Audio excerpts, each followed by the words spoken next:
let me make sure the things are working. And then we will get right into it. Of course, as always, last time, forgot to do something with the audio. Several things with the audio. So, I want to make sure it's right this time. I hear the music. Okay, which should be good. All right, let us do the thing. I am so excited. We get our fiction for the week. For the love. I keep thinking I'm going to be able to start reading my own fiction on my own time, but no, it is not to be. I have to keep reading handbooks, which I'm okay with, but good Lord, I need fiction in my life. So, more cocaine and mysteries. Just mysteries so far. We'll see. I mean, well, hang on. Hello, by the way. How's it going? As always, I don't know how to do this. What is happening? I have to clean out, like, the sources in OBS. Or at least organize them. Hello!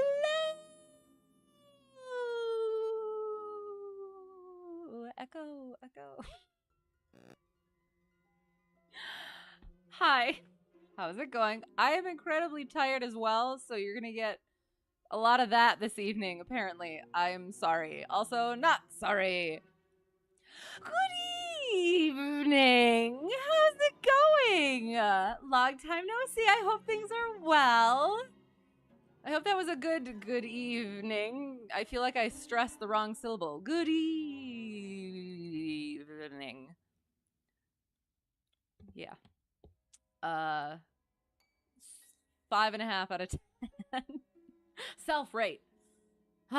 Yes. So speaking of cocaine, the Gloria Scott, I assume, is going to be a ship. So cocaine could be in our future. You've been messing with reshade lately because there's a shader pack that simulates cameras, using it to keep your photography skills sharp since there's nothing to shoot down here. There's nothing to shoot down there. That's because you think there's nothing to shoot down there. You can find it. I believe in you.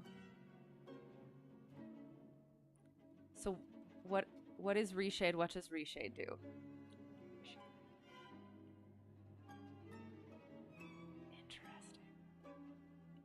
I will let you type it out. Yes, we are back with the Sherlock Holmes Memoirs of Sherlock Holmes. Last week we had our first two, and now we're moving on to our next two. Hopefully I didn't check the chapter lengths, so I hope that it's not going to be long. I think they're going to be fine. But yes, so for this one we have the Gloria Scott. No, there's nothing to shoot down here, and you can tell from experience because you did photography in Eastern South Dakota. All right, fine. Sounds like a defeated mindset. I think. Well, I don't know. I don't know anymore. But for reshade, it's a shader injector you can use to inject new effects into video. Ooh. You can use it to add modern Oh, okay. I was gonna say like existing games, modern graphics to old games, or new features that normally aren't there. Ooh, interesting. Like the original Star Wars movies, and then they were updated with new CGI, like that, but better. Cool. Okay. Well, very nice. I assume that's going well then. And is that... So you can play the games like that? Can do it like that, but you suggest making more tasteful edits. Okay, sounds good. Tasteful is good. In so many scenarios. Okay. All right. Sounds good. Well, very cool. I hope that is. I hope that's at least scratching that photography itch. And I hope at some point you can find something that is worth photographing. Does that tick you off? Sorry. You fell. No, you fell on a slick pool deck, sprained both of your MCLs, strained your right hip flexor when you did your most inglorious split in the process. Then you got home, and the 7th cylinder in your truck's engine destroyed itself. Oh my god! $13,000 later, you left having her back and absolutely babying her while you break in the new engine. Helped you count your blessings for sure. Oh my gosh! I'm glad you're okay. I'm glad that's over with now. I'm sorry you had to go through all of it. But yes, counting the blessings. Oh my goodness. Oh. Yeah, and good to see you in yes, better in better times than that. Oh. It is real time. You use it to sharpen color correct, add chromatic aberration in okay, hang on. Use it to sharpen, color correct, and add chromatic aberration in real time. When you pause for a photo, you simulate, oh, depth of field too. Oh, okay. I understood most of those words, not all of them, how they fit together. But very cool. Okay. You made it back from California. Okay, wait. Weren't you on YouTube? Okay, you made it back from California. 152 from Virginia to California took 5 days and 35 hours. So how was it? That sounds awesome. And how did you get into that? Did you like through people you know, or did somebody just contact you, or what? And yes, agreed, Sogan. It was a little distracting, to put it lightly. My goodness. Yes, just a little. Oh, we're doing that. Yes, also agreed with that. So it is. It's all good now, though. I hope. Oh, okay. I hope. I do. Really cool. Right, but it was the most cramped and uncomfortable plane ever. Oh no. I mean, we do what we must, though. We do what we must. It is. It's so much better being in the worst, most cramped box, flying around for 35 hours than anything else, I would say. But you had a follow-up appointment today, and you're starting physical therapy next week. Improving, thanks. Sounds good. Sounds good. Okay. I do, and I hope that goes well.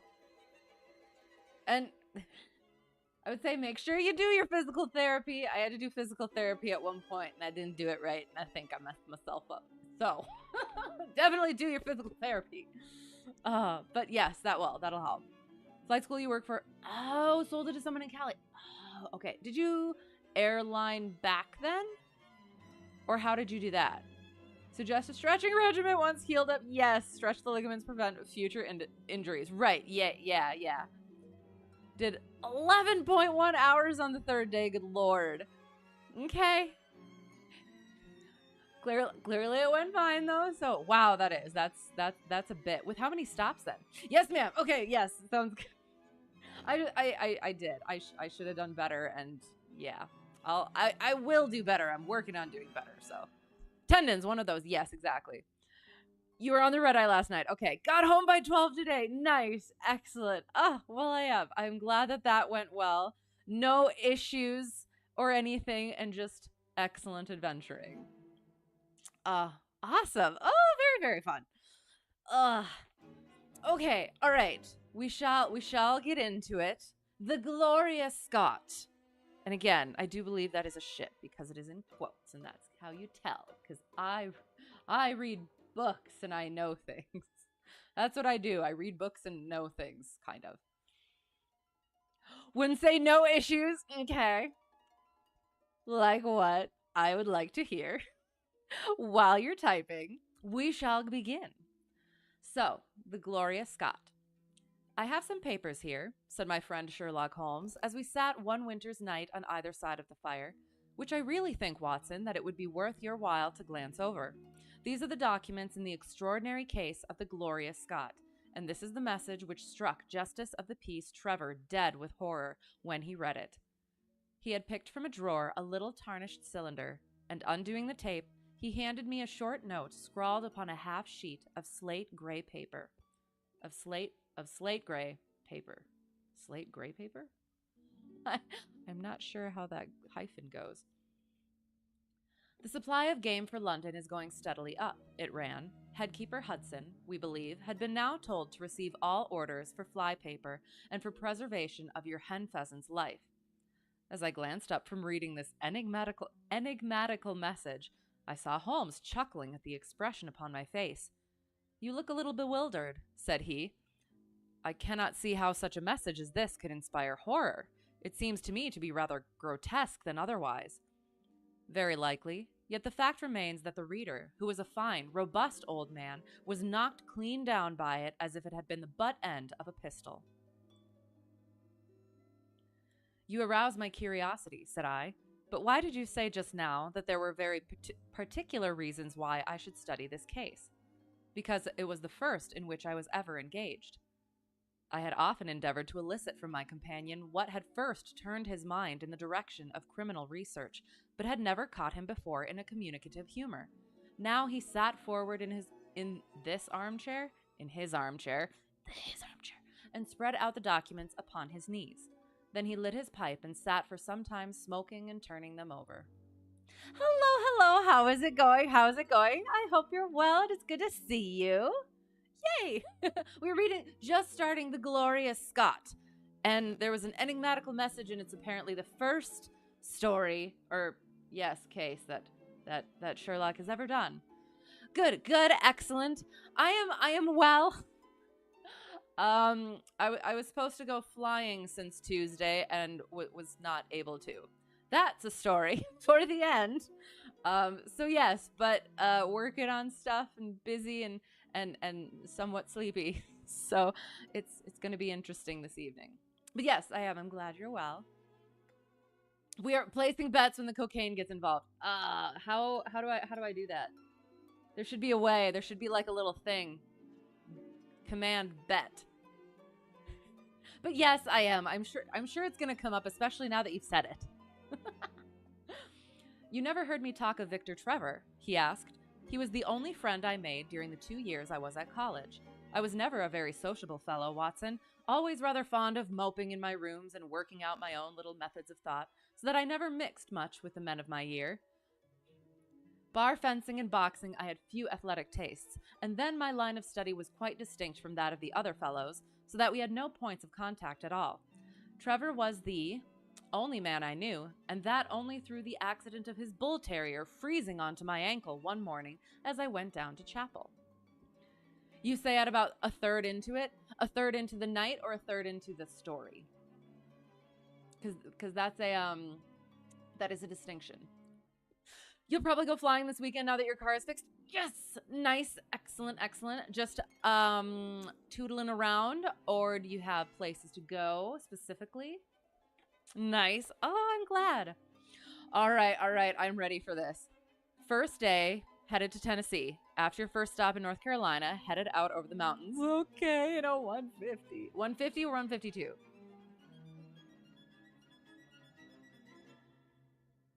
152, yes. "On your way into Tennessee, realized you should be getting low on fuel. Then ATC proceeds to give you vectors for traffic. Finally, you get it straight in for the runway and land. Go to check the fuel and see one of your caps are missing. You then dip the tanks and measure 2.5 gallons total, and you expected a 5-gallon reserve. Then had to scour the state to find a fuel cap that you spent $100 on. Oh, no. Oh, no. Oh, I'm sorry. I'm sure that wasn't fun to deal with at the time, but it is a great story."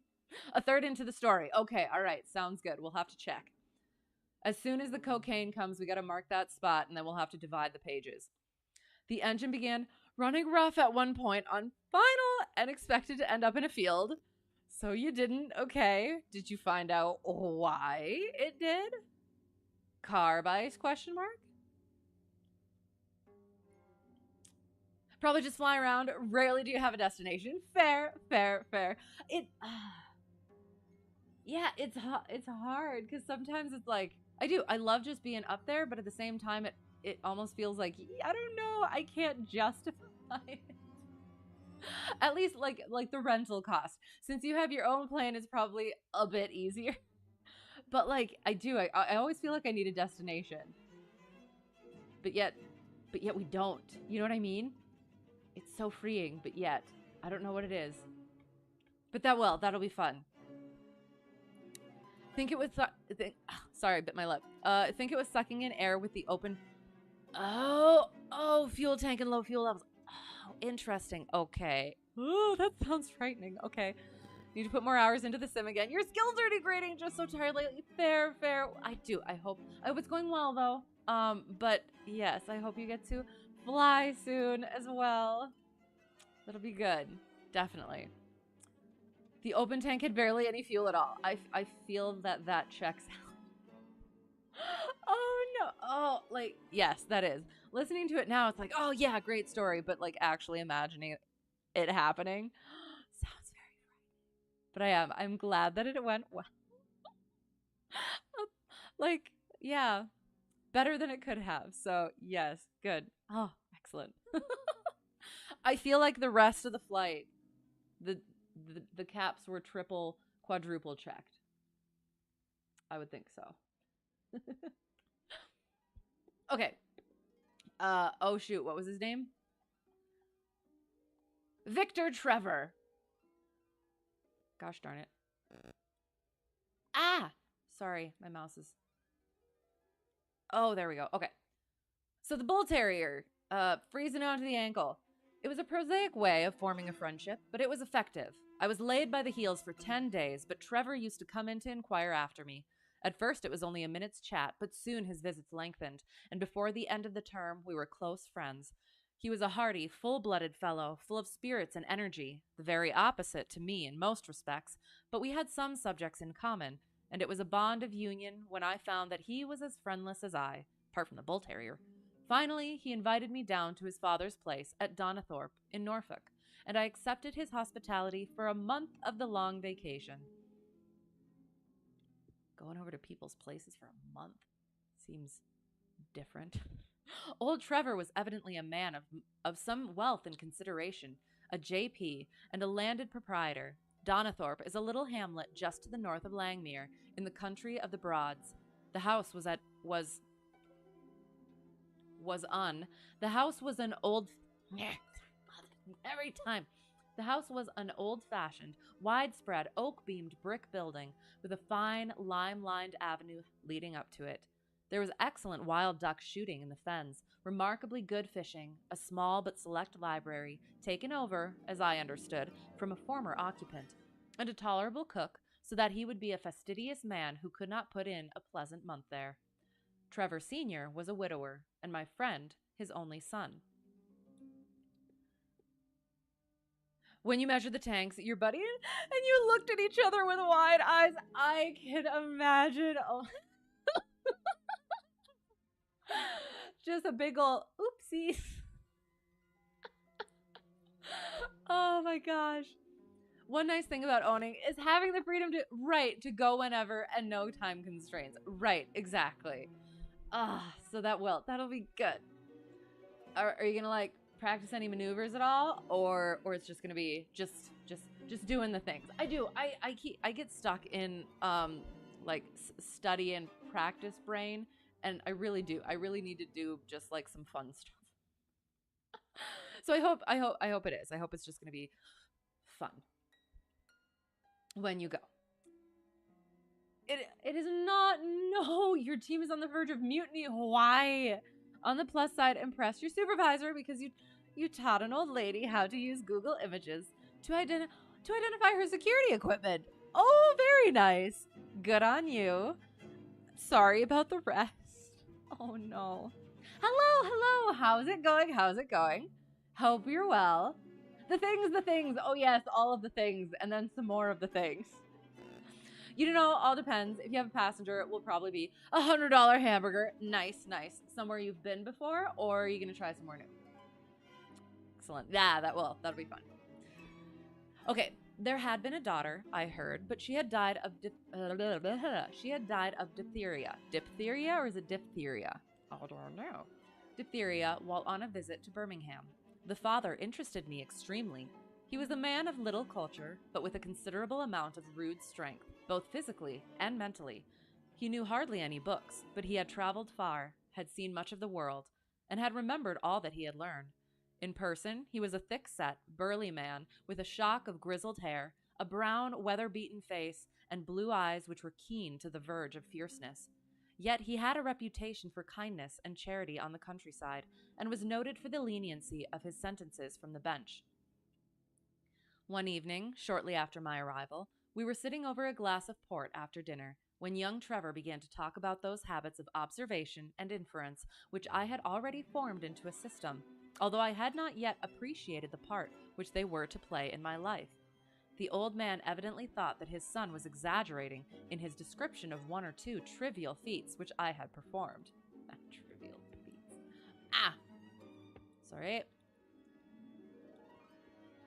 Preferably somewhere new. Nice. Have you looked up any places yet? Or you still gotta do the planning? She died of... I'm sorry. Yes, exactly. It's hard sometimes. You get a little tongue twisted. I don't practice my tongue twisters as much as I used to. So things, I trip over my tongue. I'm sorry. It's a very sad thing. It's not supposed to be humorous. There are a couple places on your list. Nice. So you'll just be able to check one of them out. Excellent. Yay. That'll be fun. Crossing my fingers that it all works out. Yay. Okay. Come now, Mr. Holmes, said he, laughing good-humoredly. I'm an excellent subject, if you can deduce anything from me. I fear there is not very much, I answered. I feel like that's kind of throwing shade. I might suggest that you have gone about in fear of some personal attack with the last 12 months. Oh, yeah, just come out with that one. The laugh faded from his lips, and he stared at me in great surprise. Well, that's true enough, said he. You know, Victor, turning to his son, when we broke up that poaching gang, they swore to knife us, and Sir Edward Hawley has actually been attacked. I've always been on my guard since then, though I have no idea how you know it. You have a very handsome stick, I answered. By the inscription, I observed that you had not had it more than a year, but you have taken some pains to bore the head of it and pour melted lead into the hole so as to make it a formidable weapon. I argued that you would not take such precautions unless you had some danger to fear. Anything else? He asked, smiling. You have boxed a good deal in your youth. Right again. How did you know it? Is my nose knocked a little out of the straight? No, said I. It is your ears. Oh, no. They have the peculiar flattening and thickening which marks the boxing man. Anything else? You have done a good deal of digging by your callosities. Callosities? That's a good word. Made all my money at the gold fields. You have been in New Zealand. Right again. You have visited Japan. Quite true. And you have been most intimately associated with someone whose initials were J.A. and whom you afterwards were eager to entirely forget. Mr. Trevor stood slowly up, fixed his large blue eyes upon me with a strange, wild stare, and then pitched forward with his face among the nutshells which strewed the cloth, in a dead faint. Well then. One airport on your list is out of state. Ooh, that one would be fun. Do it. That would be cool. I'm curious what new people would think stumbling, oh God, across Heidi, reading Sherlock Holmes while a bunch of airplane nerds hang out and chat. I know. It's so fun. And that's why I appreciate you guys letting me do this. Because I know most of you came for the place. But yeah, it's a fun time. I do. I enjoy you airplane nerds. Because I am one of you. I just also like murder mysteries as well, I guess. Makes sense to us because you know each other, but remove the context, probably be super confused and the idea tickles you. I like it. I like it a lot. Yes. Oh, that's good. You can imagine, Watson, how shocked both his son and I were. His attack did not last long, however, for when we undid his collar and sprinkled the water from one of the finger glasses over his face, he gave a gasp or two and sat up. Ah, boys, said he, forcing a smile. I hope I haven't frightened you. Strong as I look, there is a weak place in my heart, and it does not take much to knock me over. I don't know how you manage this, Mr. Holmes, but it seems to me that all the detectives of fact and of fancy would be children in your hands. That's your line of life, sir, and you may take the word of a man who has seen something of the world. And that recommendation, with the exaggerated estimate of my ability with which he prefaced it, was, if you will believe me, Watson, the very first thing which ever made me feel that a profession might be made out of what had up to that time been the merest hobby. At the moment, however, I was too much concerned at the sudden illness of my host to think of anything else. I hope that I have said nothing to pain you, said I. Well, you certainly touched upon rather a tender point. Might I ask how you know, and how much you know? He spoke now in a half-jesting fashion, but a look of terror still lurked at the back of his eyes. Such a good, what's the thing? Description. That's a word. You're a dumb airplane nerd. We're all dumb airplane nerds. If you are a dumb airplane nerd, we're all dumb airplane nerds. I like it, yes. But what does that mean? It is simplicity itself, said I. When you bared your arm to draw that fish into the boat, I saw that J.A. had been tattooed in the bend of the elbow. The letters were still legible, but it was perfectly clear from their blurred appearance and from the staining of the skin round them that efforts had been made to obliterate them. It was obvious, then, that those initials had once been very familiar to you, and that you had afterwards wished to forget. Blah, blah, blah. Sorry. It was obvious, then, that those initials had once been very familiar to you, and that you had afterwards wished to forget them. What an eye you have, he cried with a sigh of relief. It is just as you say, but we won't talk of it. Of all ghosts, the ghosts of our old lovers are the worst. Come into the billiard room and have a quiet cigar. From that day, amid all his cordiality, there was always a touch of suspicion in Mr. Trevor's manner towards me. Oops. Even his son remarked it.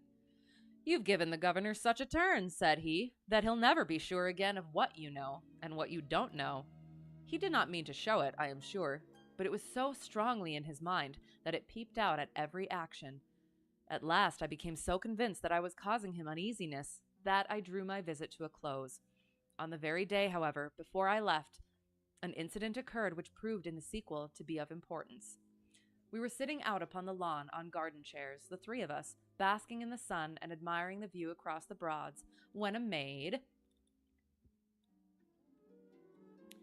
came out to say that there was a man at the door who wanted to see Mr. Trevor. What is his name? Asked my host. He would not give any. What does he want, then? He says that you know him, and that he only wants a moment's conversation. Show him round here. An instant afterwards, there appeared a little wizened fellow. Is it wizened or wizened? I remember always reading it, and then never actually, yeah, the thing. I think it's wizened, but it's not. Come on. Wizened. It is wizened. Okay, I always said it wizened. We have been enlightened. I was going to say enwizened, but I don't think that's correct.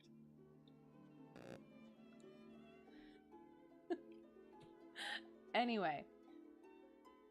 Show him round here.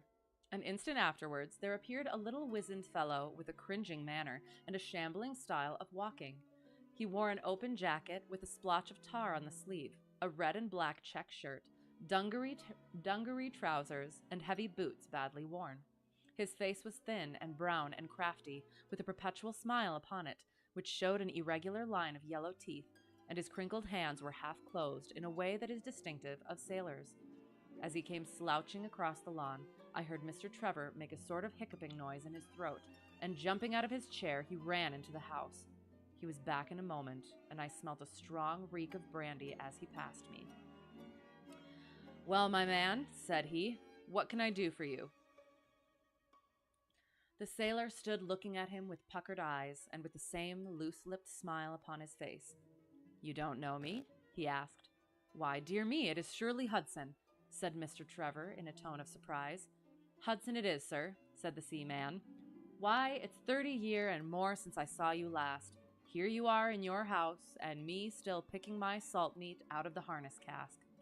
Tut, you will find that I have not forgotten old times, cried Mr. Trevor, and, walking towards the sailor, He said something in a low voice. Go into the kitchen, he continued out loud. Oh, he said something in a low voice. Go into the kitchen, he continued out loud, and you will get food and drink. I have no doubt that I shall find you a situation. Thank you, sir, said the seaman, touching his forelock. I'm just off a 2-year in an 8-knot tramp, short-handed at that, and I wants a rest. I thought I'd get it either with Mr. Beddoes or with you.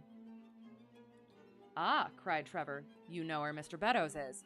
Bless you, sir, I know where all my old friends are, said the fellow with a sinister smile, and he slouched off after the maid to the kitchen. Mr. Trevor mumbled something to us about having been shipmate with the man when he was going back to the diggings, and then, leaving us on the lawn, he went indoors. An hour later, when we entered the house, we found him stretched dead drunk upon the dining room sofa. The whole incident left a most ugly impression upon my mind, and I was not sorry next day to leave Donathorpe behind me, for I felt that my presence must be a source of embarrassment to my friend. All this occurred during the first month of the long vacation. I went up to my London rooms, where I spent 7 weeks working out a few experiments in organic chemistry. One day, however, when the autumn was far advanced and the vacation drawing to a close, I received a telegram from my friend imploring me to return to Donathorpe and saying that he was in great need of my advice and assistance. Of course, I dropped everything and set out for the north once more. He met me with the dog cart at the station, and I saw at a glance that the last 2 months had been very trying ones for him. He had grown thin and careworn, and had lost the loud, cheery manner for which he had been remarkable. The governor is dying, were the first words he said. Impossible, I cried. What is the matter? Apoplexy. Nervous shock. He's been on the verge all day. I doubt if we shall find him alive. I was, as you may think, Watson, horrified at this unexpected news. What has caused it? I asked. Ah, that is the point. Jump in and we can talk it over while we drive. You remember that fellow who came upon the evening before you left us? Perfectly. Do you know who it was that we let into the house that day? I have no idea. It was the devil, Holmes, he cried. I stared at him in astonishment. Yes, it was the devil himself. We have not had a peaceful hour since, not one. The governor has never held up his head from that evening, and now the life has been crushed out of him, and his heart broken, all through this accursed Hudson. What power had he then? Ah, that is what I would give so much to know. The kindly, charitable, good old governor. How could he have fallen into the clutches of such a ruffian? But I am so glad that you have come, Holmes. I trust very much to your judgment and discretion, and I know that you will advise me for the best. All right, here we go. What did he do? We were dashing along the smooth, white country road, with the long stretch of the Broads in front of us glimmering in the red light of the setting sun. From a grove upon our left, I could already see the high chimneys and the flagstaff which marked the squire's dwelling. My father made the fellow gardener, said my companion, and then, as that did not satisfy him, he was promoted to be butler. The house seemed to be at his mercy, and he wandered about and did what he chose in it. The maids complained of his drunken habits and his vile language. The dad raised their wages all round to recompense them for the annoyance. The fellow would take the boat and my father's best gun, and treat himself to little shooting trips. And all this with such a sneering, leering, insolent face that I would have knocked him down 20 times over if he had been a man of my own age. I tell you, Holmes, I have had to keep a tight hold upon myself all this time, and now I am asking myself whether, if I had let myself go a little more, I might not have been a wiser man. Well, matters went from bad to worse with us, and this animal Hudson became more and more intrusive, until at last, on making some insolent reply to my father in my presence one day, I took him by the shoulders and turned him out of the room. He slunk away with a livid face and 2 venomous eyes which uttered more threats than his tongue could do. I don't know what passed between the poor dad and him after that, but the dad came to me next day and asked me whether I would mind apologizing to Hudson. I refused, as you can imagine, and asked my father how he could allow such a wretch to take such liberties with himself and his household. Ah, my boy, said he, it is all very well to talk, but you don't know how I am placed. But you shall know, Victor. I'll see that you shall know, come what may. You wouldn't believe harm of your poor old father, would you, lad? He was very much moved, and shut himself up in the study all day, where I could see through the window that he was writing busily. That evening there came what seemed to me to be a grand release, for Hudson told us that he was going to leave us. He walked into the dining room as we sat after dinner, and announced his intention in the thick voice of a half-drunken man. "I've had enough of Norfolk," said he. "I'll run down to Mr. Beddoes in Hampshire. He'll be as glad to see me as you were, I dare say." "You're not going away in any kind of spirit, Hudson, I hope," said my father, with a tameness which made my blood boil. "I've not had my apology," said he sulkily, glancing in my direction. "Victor, you will acknowledge that you have used this worthy fellow rather roughly," said the dad, turning to me.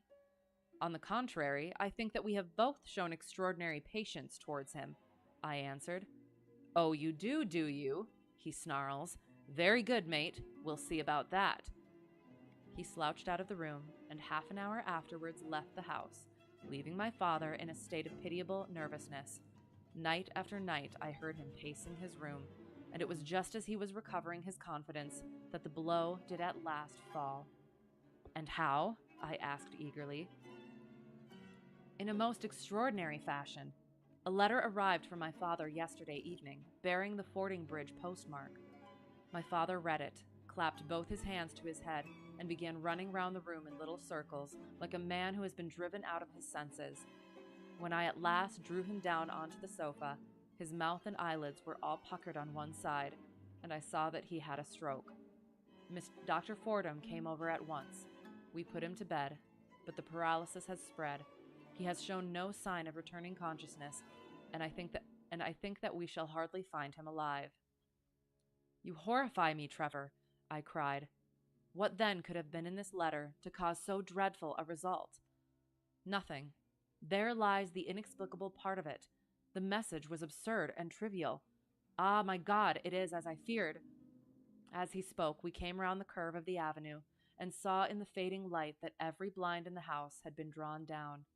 As we dashed up to the door, my friend's face convulsed with grief, a gentleman in black emerged from it. "When did it happen, doctor?" asked Trevor. "Almost immediately after you left." "Did he recover consciousness?" "For an instant before the end." "Any message for me?" "Only that the papers were in the back drawer of the Japanese cabinet."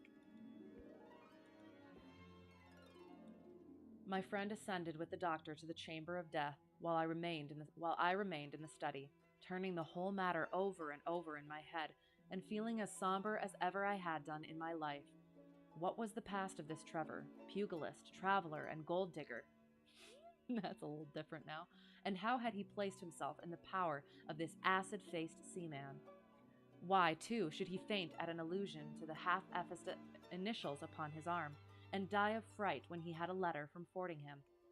Then I remembered that Fordingham was in Hampshire, and that this Mr. Beddoes, whom the seaman had gone to visit, and presumably to blackmail, had also been mentioned as living in Hampshire. The letter, then, might either come from Hudson, the seaman, saying that he had betrayed the guilty secret which appeared to exist, or it might come from Beddoes, warning an old confederate that such a betrayal was imminent. So far it seemed clear enough. But then, how could this letter be trivial and grotesque as described by the son? He must have misread it. If so, it must have been one of those ingenious secret codes which mean one thing while they seem to mean another. I must see this letter. If there were a hidden meaning in it, I was confident that I could pluck it forth. For an hour I sat pondering over it in the gloom, until at last a weeping maid brought in a lamp, and close at her heels came my friend Trevor, pale but composed, with these very papers which lie upon my knee held in his grasp. He sat down opposite to me, drew the lamp to the edge of the table, and handed me a short note scribbled, as you see, upon a single sheet of gray paper. Okay, so it is gray paper. "The supply of game for London is going steadily up," it ran. "Headkeeper Hudson, we believe, has been now told to receive all orders for fly paper and for preservation of your hen pheasant's life." So Hudson. I dare say my face looked as bewildered as yours did just now, when first I read this message. Then I reread it very carefully. It was evidently as I had thought, and some secret meaning must lie buried in this strange combination of words. Or could it be that there was a prearranged significance to such phrases as flypaper and hen pheasant? Such a meaning would be arbitrary and could not be deduced in any way. And yet I was loath to believe that this was the case, and the presence of the word Hudson seemed to show that the subject of the message was as I had guessed, and that it was from Beddoes rather than the sailor. I tried it backwards, but the combination life pheasant's hen was not encouraging. Then I tried alternate words, but neither the of for nor supply game London promised to throw any light upon it. And then, in an instant, the key of the riddle was in my hands, and I saw that every third word, beginning with the first, would give a message which might well drive old Trevor to despair. It was short and terse. The warning, as I now read it to my companion: the game is up.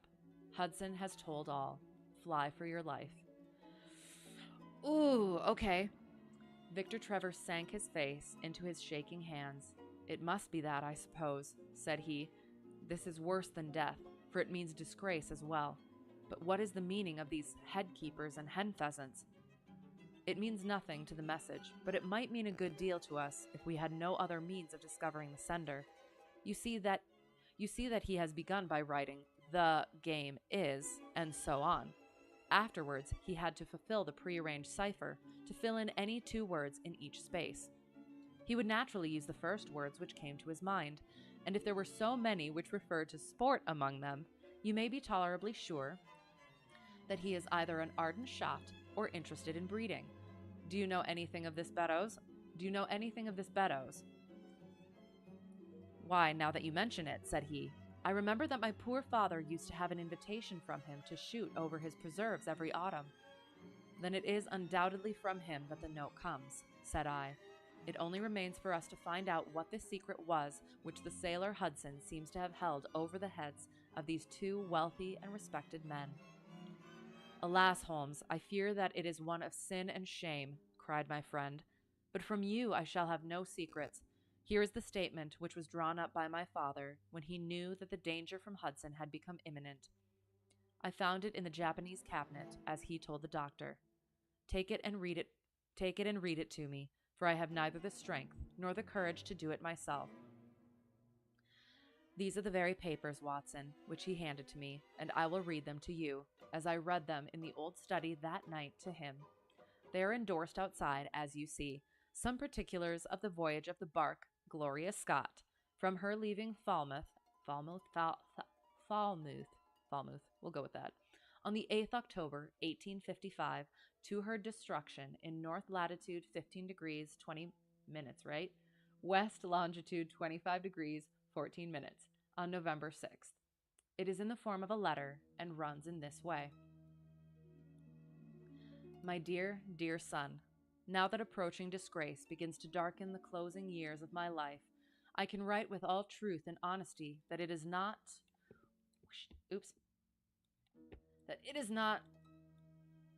the terror of the law, it is not the loss of my position in the country, nor is it my fall in the eyes of all who have known me, which cuts me to the heart, but it is the thought that you should come to blush for me, you who love me and who have seldom, I hope, had reason to do other than respect me.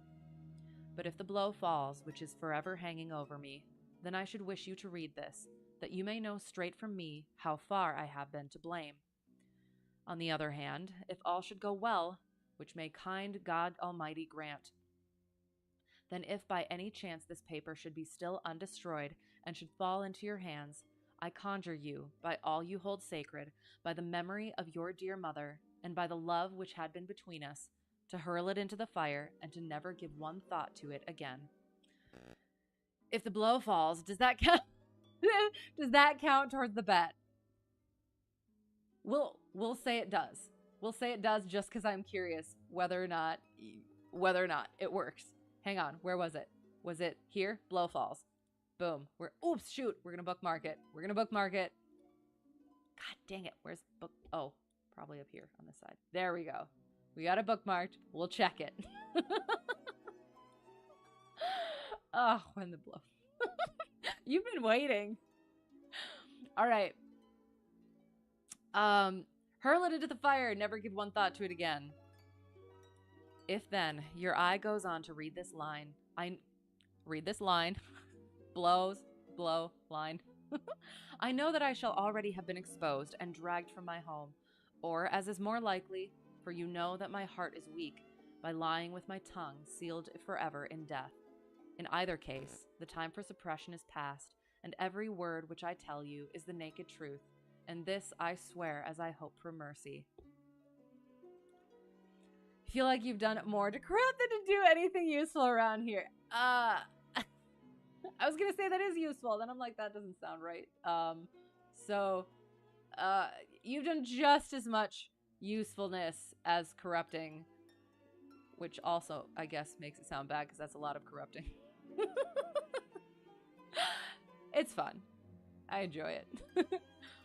My name, dear lad, is not Trevor. Okay.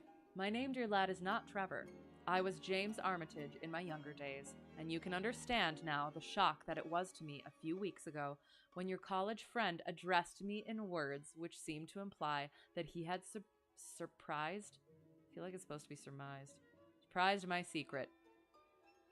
Ah, J.A. Okay. As Armitage, it was that I entered a London banking house, and as Armitage, I was convicted of breaking my country's laws and was sentenced to transportation. Do not think very harshly of me, laddie. It was a debt of honor, so-called, which I had to pay, and I used money which was not my own to do it, in the certainty that I could replace it before there could be any possibility of its being missed. But the most dreadful ill luck pursued me. The money which I had reckoned upon never came to hand, and a premature examination of accounts exposed my deficit. The case might have been dealt leniently with, but the laws were more harshly administered 30 years ago than now, and on my 23rd birthday, I found myself chained as a felon with 37 other convicts in 'tween decks of the bark Gloria Scott, bound for Australia.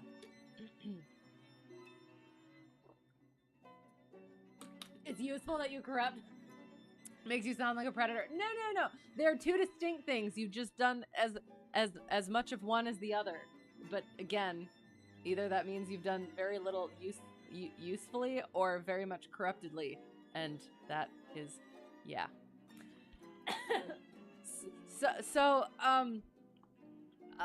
It is yeah, usefulness and corruption, and we'll leave it there enigmatically.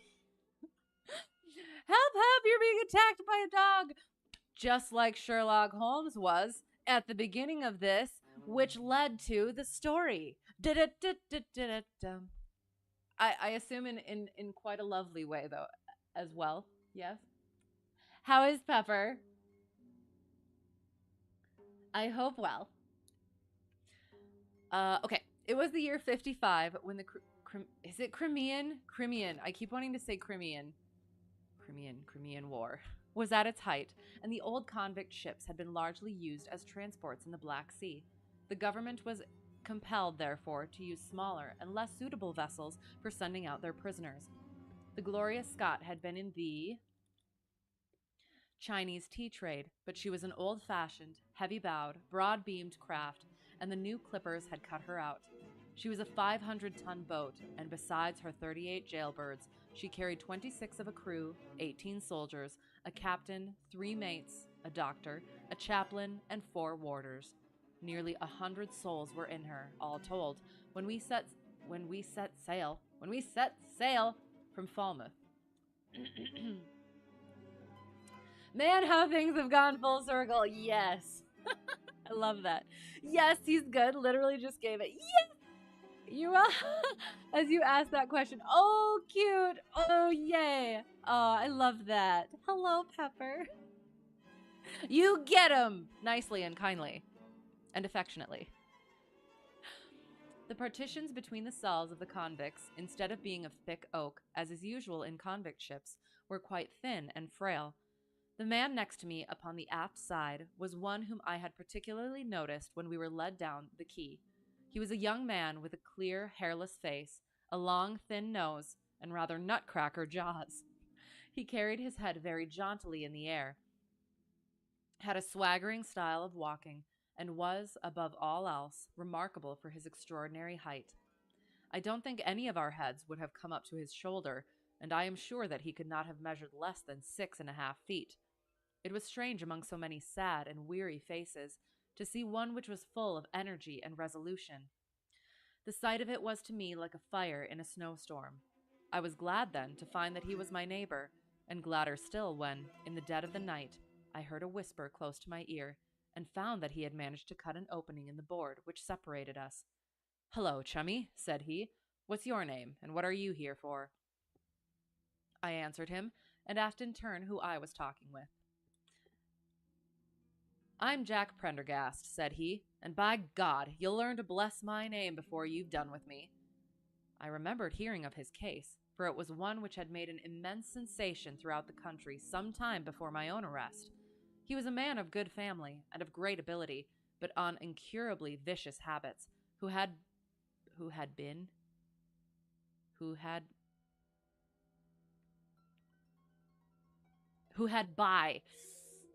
by an ingenious system of fraud obtained huge sums of money from the leading London merchants. "Ha ha! You remember my case," said he proudly. "Very well indeed. Then maybe you remember something queer about it?" "What was that, then?" "I'd had nearly $250,000, hadn't I?" "So it was said." "But none was recovered, eh?" "No." "Oops." "Well, where do you suppose the balance is?" he asked. "I have no idea," said I. "He's very affectionate, excellent, excellent. Nutcracker jaws. What? Yeah, so...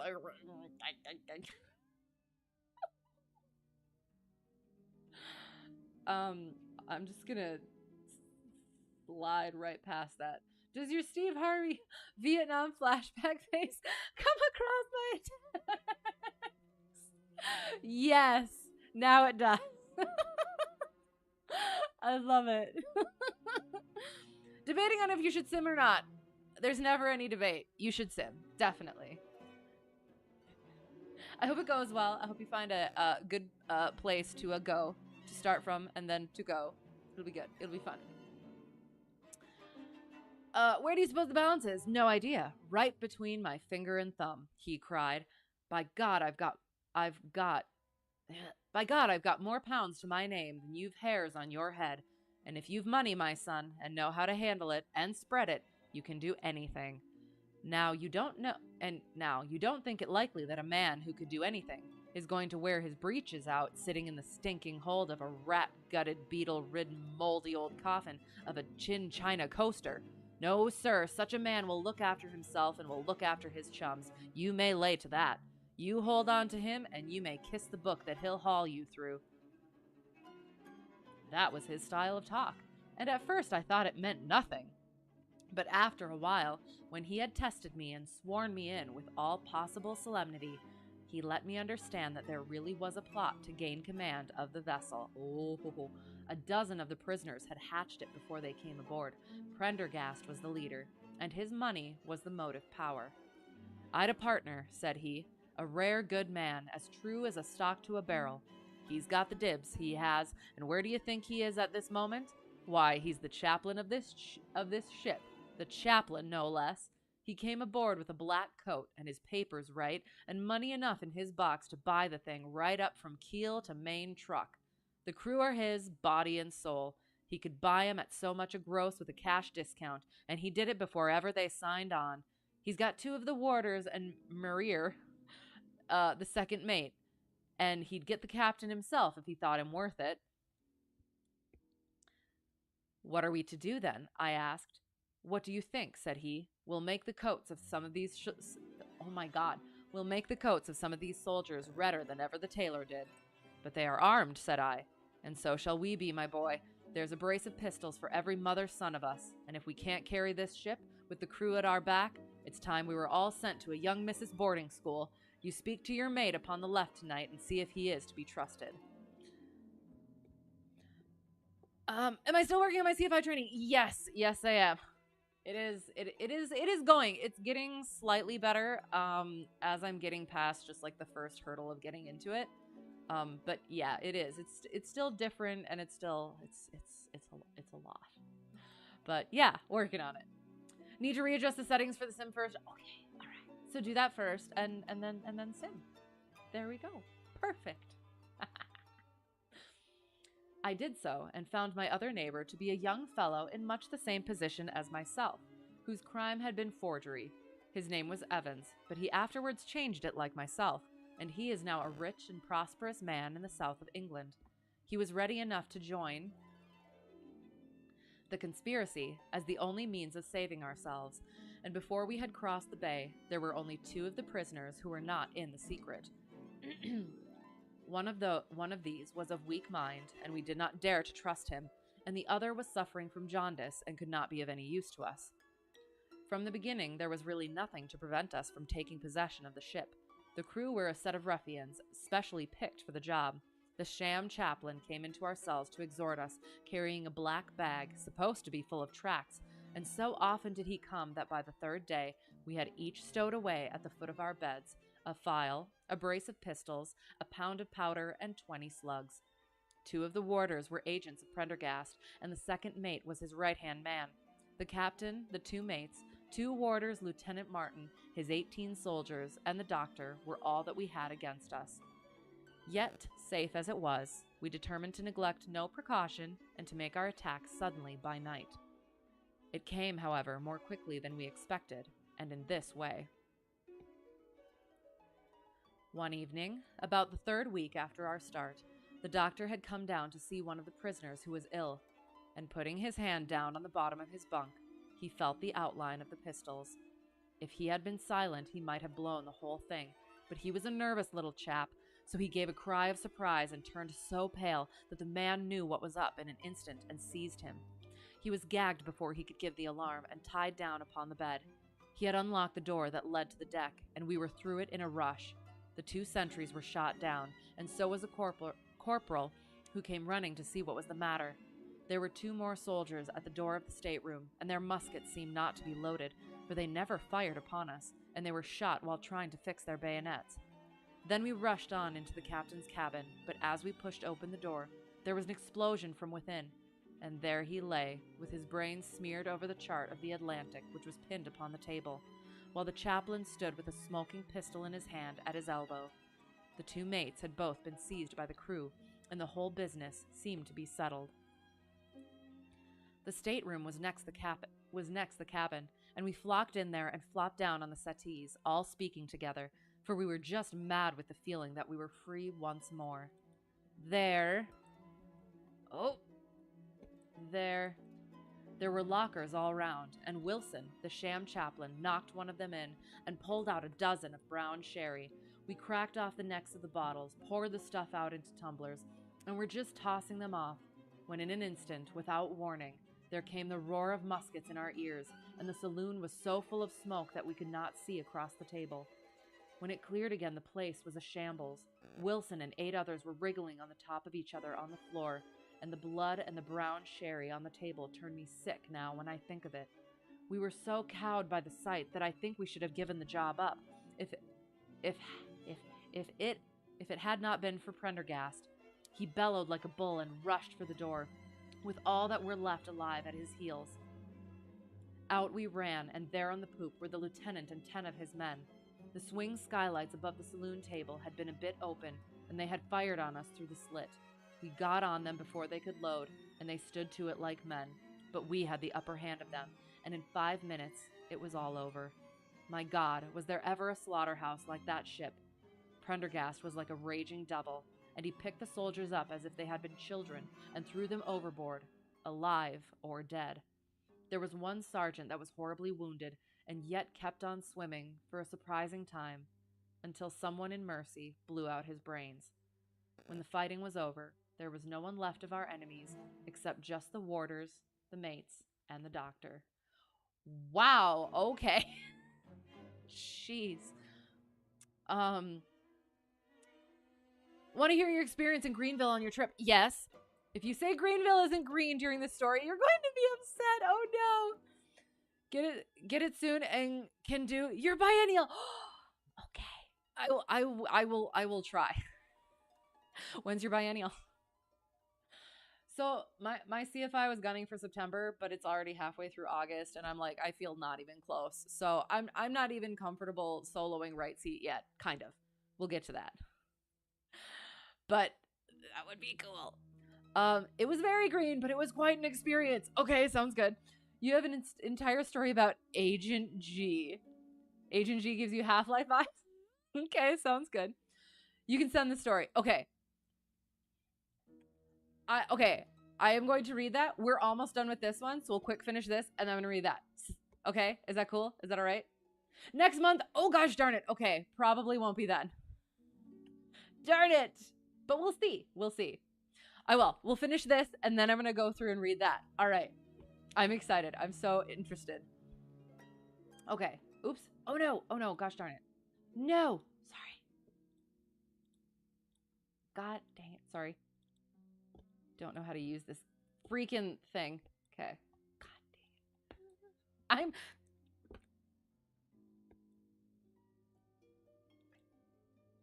There for the love.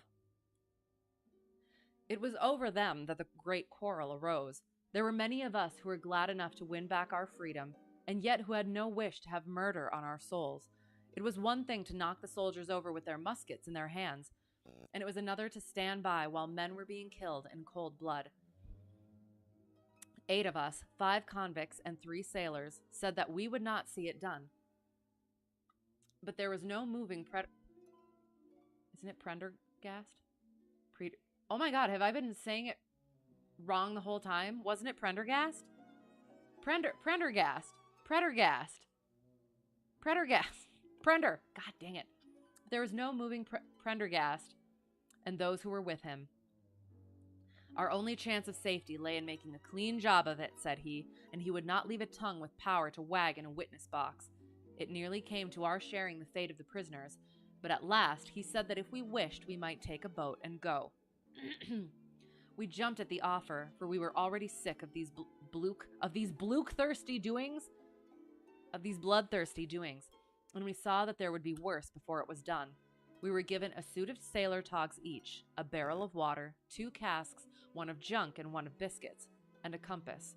Prendergast threw us over a chart, told us that we were shipwrecked mariners whose ship had foundered in latitude 15 degrees and longitude 25 degrees west, and then cut the painter and let us go.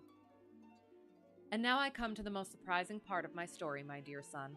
The seamen had hauled the foreyard aback during the rising, but now as we left them, they brought it square again, and as there was a light wind from the north and east, the bark began to draw slowly away from us.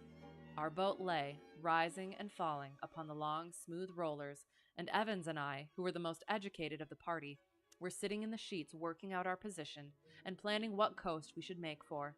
It was a nice question, for the Cape de Verds were about 500 miles to the north of us, and the African coast about 700 to the east.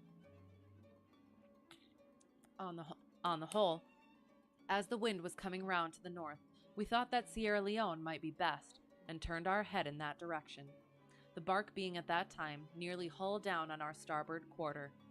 Suddenly, as we looked at her, we saw a dense black cloud of smoke shoot up from her, which hung like a monstrous tree upon the skyline. A few seconds later, a roar like thunder burst upon our ears, and as the smoke thinned away, there was no sign left of the Gloria Scott. In an instant, we swept the boat's head round again and pulled with all our strength for the place where the haze still trailing over the water marked the scene of this catastrophe. It was a long hour before we reached it, and at first we feared that we had come too late to save anyone.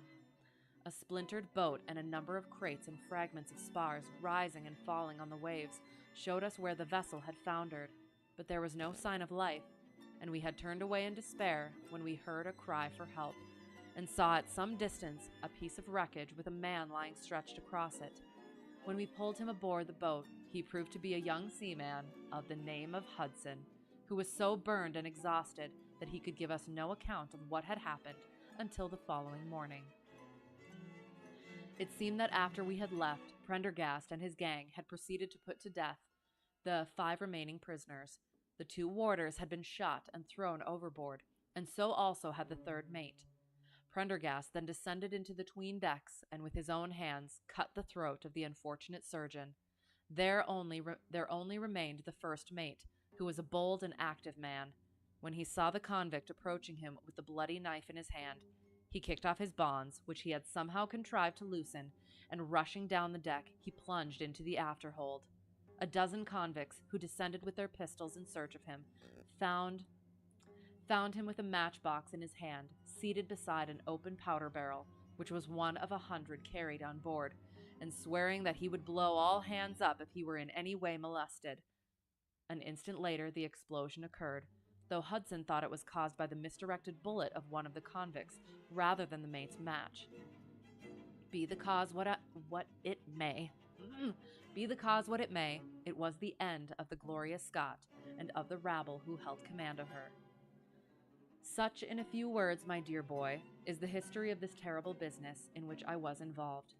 Next day, we were picked up by the brig Hotspur, bound for Australia, whose captain found no difficulty in believing that we were the survivors of a passenger ship which had foundered. The transport ship Gloria Scott was set down by the Admiralty as being lost at sea, and no word has ever leaked out as to her true fate. After an excellent voyage, the Hotspur landed us at Sydney, where Evans and I changed our names and made our way to the diggings, where, among the crowds who were gathered from all nations, we had no difficulty in losing our former identities. The rest I need not relate. We prospered, we traveled, we came back as rich colonials to England, and we bought country estates. For more than 20 years we have led peaceful and useful lives, and we hoped that our past was forever buried. Imagine, then, my feelings when in the seaman who came to us, I recognized instantly the man who had been picked off the wreck. He had tracked us down somehow, and had set himself to live upon our fears. You will understand now how it was that I strove to keep the peace with him, and you will in some measure sympathize with me in the fears which fill me, now that he has gone from me to his other victim with threats upon his tongue. Underneath is written in a hand so shaky as to be hardly legible. Beddoes writes in cipher to say, H has told all. Sweet Lord, have mercy on our souls. That was the narrative which I read that night to young Trevor, and I think, Watson, that under the circumstances it was a dramatic one. The good fellow was heartbroken at it, and went out to the Teray tea planting, where I hear that he is doing well. As to the sailor and Beddoes, neither of them was ever heard of again after that day on which the letter of warning was written. They both disappeared utterly and completely. No complaint had been lodged with the police, so that Beddoes had mistaken a threat for a deed. Hudson had been seen lurking about, and it was believed by the police that he had done away with Beddoes and had fled. For myself, I believe that the truth was exactly the opposite. I think that it is most probable that Beddoes, pushed to desperation, and believing himself to have been already betrayed, had revenged himself upon Hudson, and had fled from the country with as much money as he could lay his hands on. Those are the facts of the case, Doctor, and if they are of any use to your collection, I am sure that they are very heartily at your service. Oh, interesting. So it didn't quite go into a whole lot of like actual Sherlock stuff. I think the main bit was, just showing his capabilities to the governor, and then the only part of the case was the cipher, which was also the cipher which was also cracked or whatever up here.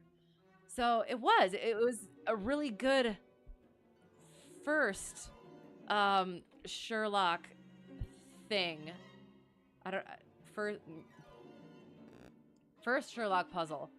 I mean, it's not the first Sherlock story, but it's, again, in the canon, his first Sherlock story. So, yeah, that was good. That was interesting. And then, yeah, it was pretty much,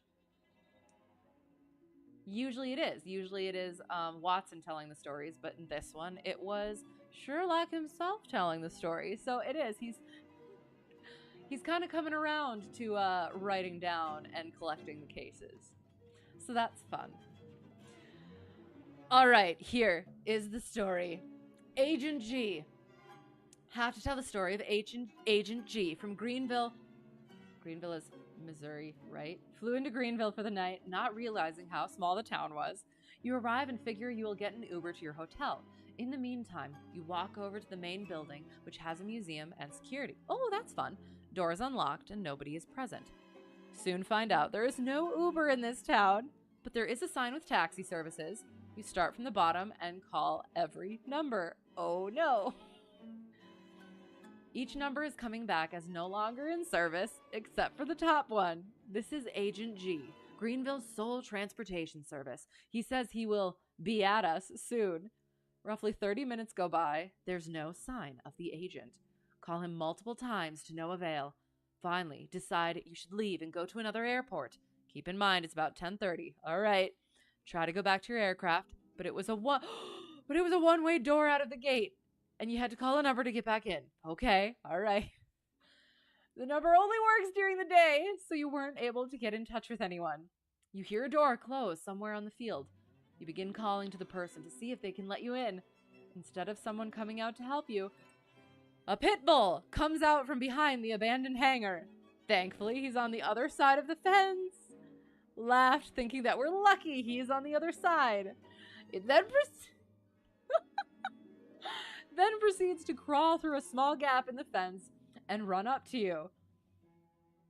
Guess it did not have murder on its mind and just sniffed you and moved on.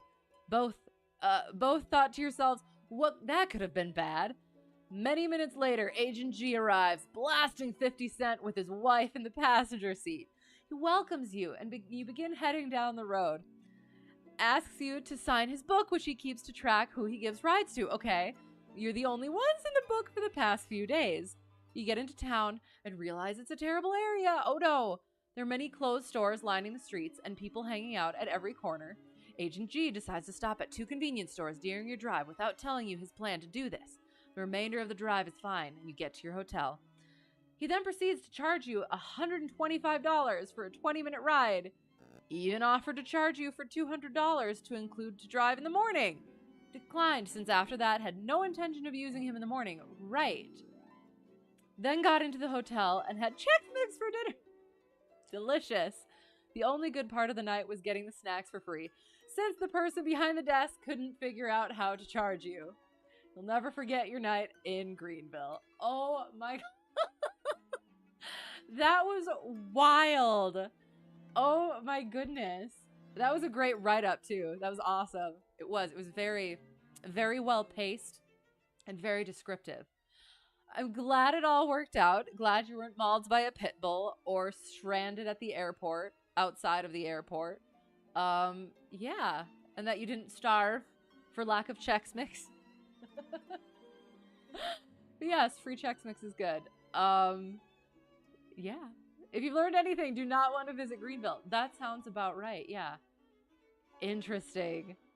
Okay.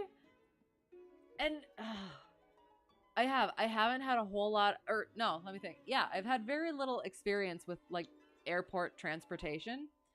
I want to at some point. I want to like start flying to other airports and then go tool around in the cities. But that is definitely something to think about, I guess. Wow. Okay. That is.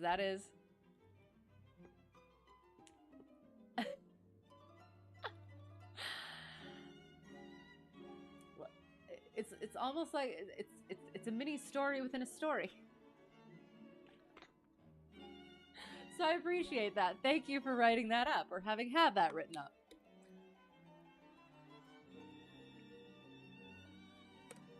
Oh, one guy you know has a folding electric bike he takes in your plane. That sounds awesome. I like that idea a lot. Depending on the size of the plane, how would that... well, yeah. Because, like, how much does it weigh then? Does that do it? Like, how much does that do to, like, CG and weight and balance and stuff? I'm hoping that everything is working properly still.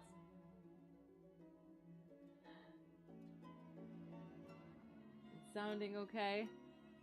Okay.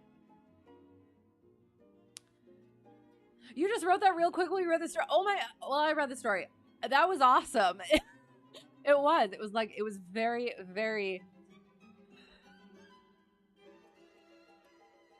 I don't know what the word I'm trying to think of is. It was a very entertaining read. Again, it might not have been very entertaining for you at the time, but great story. It fits in a 150. Okay. Electric bike wouldn't be much. Well, there. Okay, sure. You're currently doing touch and goes on Massive at Myrtle Beach Airport. Nice. How is it going? I hope well. I'm sure it is. I'm sure it's going well. Think it even fits in his 120. Oh gosh, no, I gotta look up what a 120 is. I'm sorry, I'm still.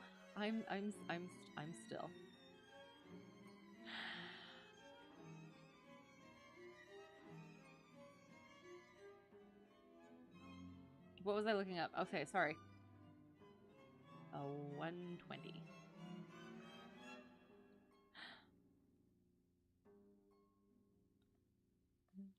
I feel like it's not the Embraer 120. That do be a large multi-engine. Is it a Cessna 120? I'm sorry, I don't know these things. It is a Cessna. Okay. I said touching grass at first, and we're kind of jealous. Oh no. Okay, finding the proper air. Oh, that's cool looking. Is that cute little tail wheel?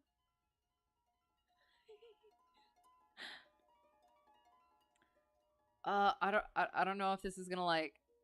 I feel like the wheels, right? They kind of like stick out, so it's kind of like Cars, the movie Cars. When the cars stick their wheels out, that's how I feel like it looks, and it's adorable. Cute. Oh, that's really cool though. And that is definitely something to think about. Doing a bike or something. But yeah, that I mean, I've seen like they have the courtesy cars, and then they have sometimes the rental cars that you can do for the bigger ones. But yeah, I will at some point. I'll have to venture into that a bit more. But I'm glad it all worked out, and you got a good story out of it, so that's good. Okay. All right. So that was the Gloria Scott. Oh, shoot. You know what we didn't do? Hang on. All right. So this is a half a page. 1 page, 2 page, 3 page, 4 page, 5 page, 6, 7, 8 pages. 1, 2, 3, 4, 5, 6. 6 divided by 8.5. I think that's a little past your bet. But let me just do the math. 6 divided by 8.5. It was about 2/3 of the way through rather than 1/3 of the way through. But since yours was the only bet, yay, you win! Woohoo! Unless it's like, what is it? Isn't there that whole like Price is Right thing where it's like you have to be... Oh yeah, you do have to be under. So you were under. You were right. Excellent. In fairness, no one plays a bet. Right, exactly. So you win by default. That was what you were counting on, wasn't it? Oh, that's awesome. So there. Ships and blow, apparently. And it did. The ship did eventually blow. So let this be a lesson, fellas. If you're gonna fail, go for gold. That is fair. Might as well. All right, I'm so paranoid now since I had like last time I completely forgot the sound and then just messed the sound up. Failed so hard you won. I don't think you failed that hard, but I mean, you know what? Either way, it did. It worked. So All right, that was the Glorious Scott. And now we shall commence our second and final story for the evening. The Musgrave Ritual. Dun, dun, dun. Are you speaking to me? Do I want to fly professionally? Yes. In some way, shape, or form. Ouch. Yeah, I don't know yet. I'm just kind of going with whatever happens as things happen. So I have opportunities to potentially do some multi-engine gigs. So I might be looking into getting my multi-engine sooner than I anticipated, but other than that, yeah, just working on the CFI for now and seeing what else comes out of that. So if you got tips for stuff like that, I kind of like, I feel like the ferry thing would be interesting and fun to do, especially because it would be planes that I would already be able to fly in some instances. So yeah, but after that, I don't know. I always thought not airline, but have talked to my original instructor, number one instructor, who didn't think he was going to like it either, but now he has been in it for a little while now, and he does like it. So, yeah, we'll see. We'll see. What are your plans then? Have we talked about? It is. It's been such. I don't know. It does. It seems like there's just always something going, and my brain has not had a chance to like slow down for quite a bit now. So I apologize when I forget things. Hopefully, airlines early next year. Wow. Okay, so it's coming. Nice. So how many hours do you have? And do you have like an in right now? Like you're got the thing where you're okay. So my instructor, my commercial instructor, he doesn't have his 1500 yet, but he has been hired. He just had to say, I'm probably going to get my, I'll be getting my hours by like this date. And then they're like, all right, we'll have a class date for you once you let us know. 450 and you need 1,000. Okay. Yeah. No. So are you getting, I mean, you just got 35. So that was quick. So you're flying roughly 100 hours per month between instructing and time building. Excellent. Very nice. Excellent. Yeah. So that'll be very quick and good then. So do you have a like thing right now, or you're going to start, are you going to start looking soon, or have you already looked and got something? I guess that is my question. I'm sorry that it's coming out so horrible. Again, I have so little brain power left. Did I pause it? No, that's good. Okay. Sorry.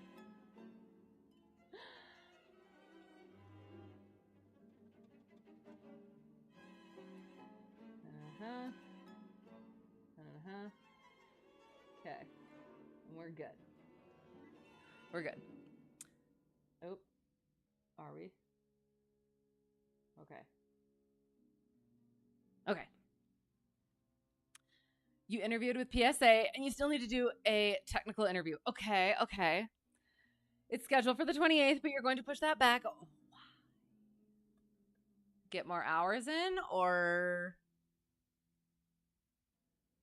interesting. Okay, okay.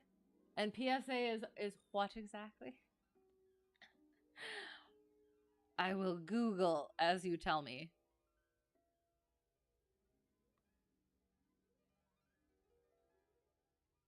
You need to study more. Oh, okay, okay. Fair enough. Fair enough. Oh, okay. Very cool. Ooh, that'll be fun. Okay. Well, I do. I hope it goes well. It's an American Airlines wholly owned. Okay, okay. I don't know how all of that goes. So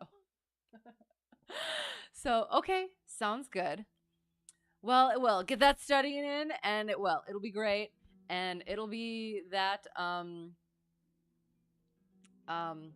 it'll be early next year before you knew it.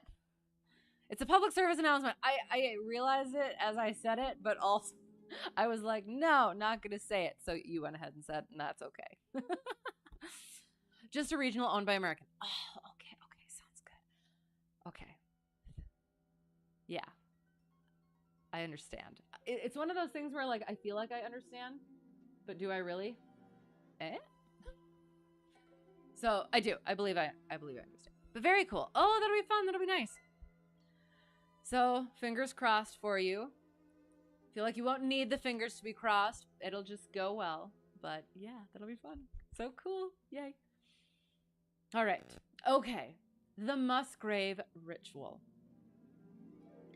An anomaly which often struck me in the character of my friend Sherlock Holmes was that, although in his methods of thought he was the neatest and most methodical of mankind, and although also he affected a certain quiet primness of dress, he was nonetheless, in his personal habits, one of the most untidy men that ever drove a fellow lodger to distraction. Not that I am in the least conventional in that respect myself. The rough and tumble work in Afghanistan, coming on the top of a natural bohemianism of disposition, has made me rather more lax than befits a medical man. But with me there is a limit, and when I find a man who keeps his cigars in the coal scuttle, his tobacco in the toe end of a Persian slipper, and his unanswered correspondence transfixed by a jackknife into the very center of his wooden mantelpiece, then I begin to give myself virtuous airs. I have always held, too, that pistol practice should be distinctly an open-air pastime, and when Holmes, in one of his queer humors, would sit in an armchair with his hair trigger and 100 boxer cartridges and proceed to adorn the opposite wall with a patriotic VR done in bullet pox, I felt strongly that neither the atmosphere nor the appearance of our room was improved by it. Our chambers were always full of chemicals and of criminal relics, which had a way of wandering into unlikely positions and of turning up in the butter dish or in even less desirable places. But his papers were my great crux. He had a horror of destroying documents, especially those which were connected with his past cases, and yet it was only once in every year or two that he would muster energy to docket and arrange them. For, as I have mentioned somewhere in these incoherent memoirs, the outbursts of passionate energy when he performed the remarkable feats with which his name is associated were followed by reactions of lethargy, during which he would lie about with his violin and his books, hardly moving save from the sofa to the table. Thus, month after month, his papers accumulated, until every corner of the room was stacked with bundles of manuscript which were on no account to be burned, and which could not be put away save by their owner. One winter's night, as we sat together by the fire, I ventured to suggest to him that, as he had finished pasting extracts into his commonplace book, he might employ the next 2 hours in making our room a little more habitable. He could not deny the justice of my request, so with a rather rueful face, he went off to his bedroom, from which he returned, presently pulling a large tin box behind him. This he placed in the middle of the floor, and, squatting down upon a stool in front of it, he threw back the lid. I could see that it was already a third full of bundles of paper tied up with red tape into separate packages. "There are cases enough here, Watson," said he, looking at me with mischievous eyes. "I think that if you knew all that I had in this box, you would ask me to pull some out, instead of putting others in." "These are the records of your early work, then?" I asked. "I have often wished that I had notes of those cases." "Yes, my boy. These were all done prematurely before my biographer had come to glorify me." He lifted bundle after bundle in a tender, caressing sort of way. "They are not all successes, Watson," said he, "but there are some pretty little problems among them. Here's the record of the Tarleton murders, and the case of Vanbury, the wine merchant, and the adventure of the old Russian woman, and the singular affair of the aluminium crutch, as well as a full account of Ricoletti of the Clubfoot and his abominable wife. And here, now, this really is something a little recherche. I can't remember what it is. We've looked this up before. Recherche.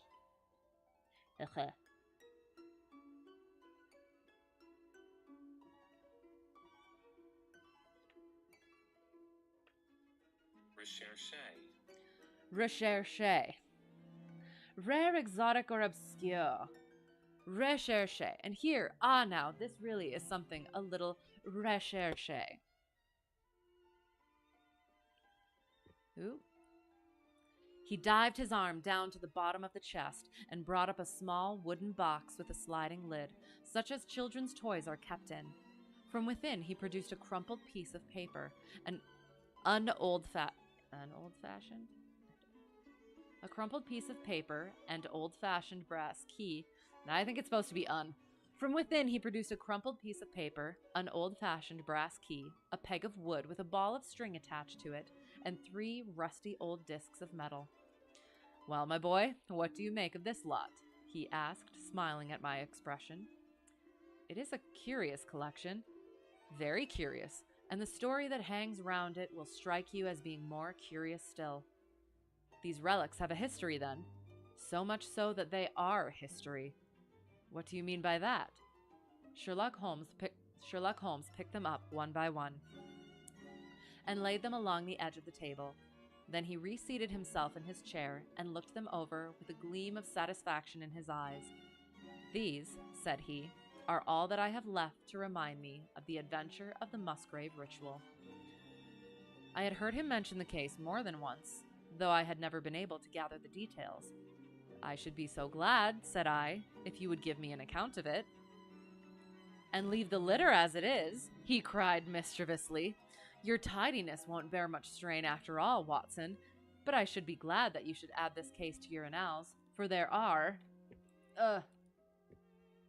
points in it which make it quite unique in the criminal records of this, or, I believe, of any other country. A collection of my trifling achievements would certainly be incomplete, which contained no account of this very singular business. You may remember how the affair of the Gloria Scott, and my conversation with the unhappy man whose fate I told you of, first turned my attention in the direction of the profession which has become my life's work. You see me now when my name has become known far and wide, and when I am generally recognized both by the public and by the official force as being a final court of appeal in doubtful cases. Even when you knew me first, at the time of the affair which you have commemorated in A Study in Scarlet, I had already established a considerable, though not a very lucrative, connection. You can hardly realize then how difficult I found it at first, and how long I had to wait before I succeeded in making any headway. You're gonna bounce, sounds good, don't want to go to bed, but you gotta work in the morning, right? Yes. And it's Thursday. It's Thursday, though. So tomorrow's Friday, so hopefully that'll be good. Well, it was good to have you here. Congratulations on your win. A chicken cheer for you. Cheer. Cheer. I don't know. Sorry. But yes, happy to have you here. Hope to see you again soon. Hope you sleep well, and I hope work goes better. And yeah, all the good things. Until next time. Okay. When I first came up to London, I had rooms in Montague Street, just round the corner from the British Museum, and there I waited, filling in my too abundant leisure time by studying all those branches of science which might make me more efficient. Now and again, cases came in my way, principally through the introduction of old fellow students, for during my last years at the university, there was a good deal of talk there about myself and my methods. The third of these cases was that of the Musgrave ritual, and it is to the interest which was aroused by that singular chain of events and the large issues which proved to be at stake that I trace my first stride towards to the position. Forward to the position which I now hold. I don't know. That I trace my first stride towards to the position which I now hold. Doesn't seem right, but I'm going to leave it. Reginald Musgrave had been in the same college as myself, and I had some slight acquaintance with him. He was not generally popular among the undergraduates, though it was always seemed to me that what was set down as pride was really an attempt to cover extreme natural diffidence. In appearance, he was a man of exceedingly aristocratic type, thin, high-nosed, and large-eyed, with languid and yet courtly manners. He was indeed a scion of one of the very oldest families in the kingdom, though his branch was a cadet one which had separated from the northern Musgraves some time in the 16th century and had established itself in western Sussex, where the manor house of Hurlstone is perhaps the oldest inhabited building in the county. Something of his birthplace seemed to cling to the man, and I never looked at his pale, keen face or the poise of his head without associating him with gray archways and mullioned windows and all the venerable wreckage of a feudal keep. Once or twice we drifted into talk, and I can remember that more than once he expressed a keen interest in my methods of observation and inference.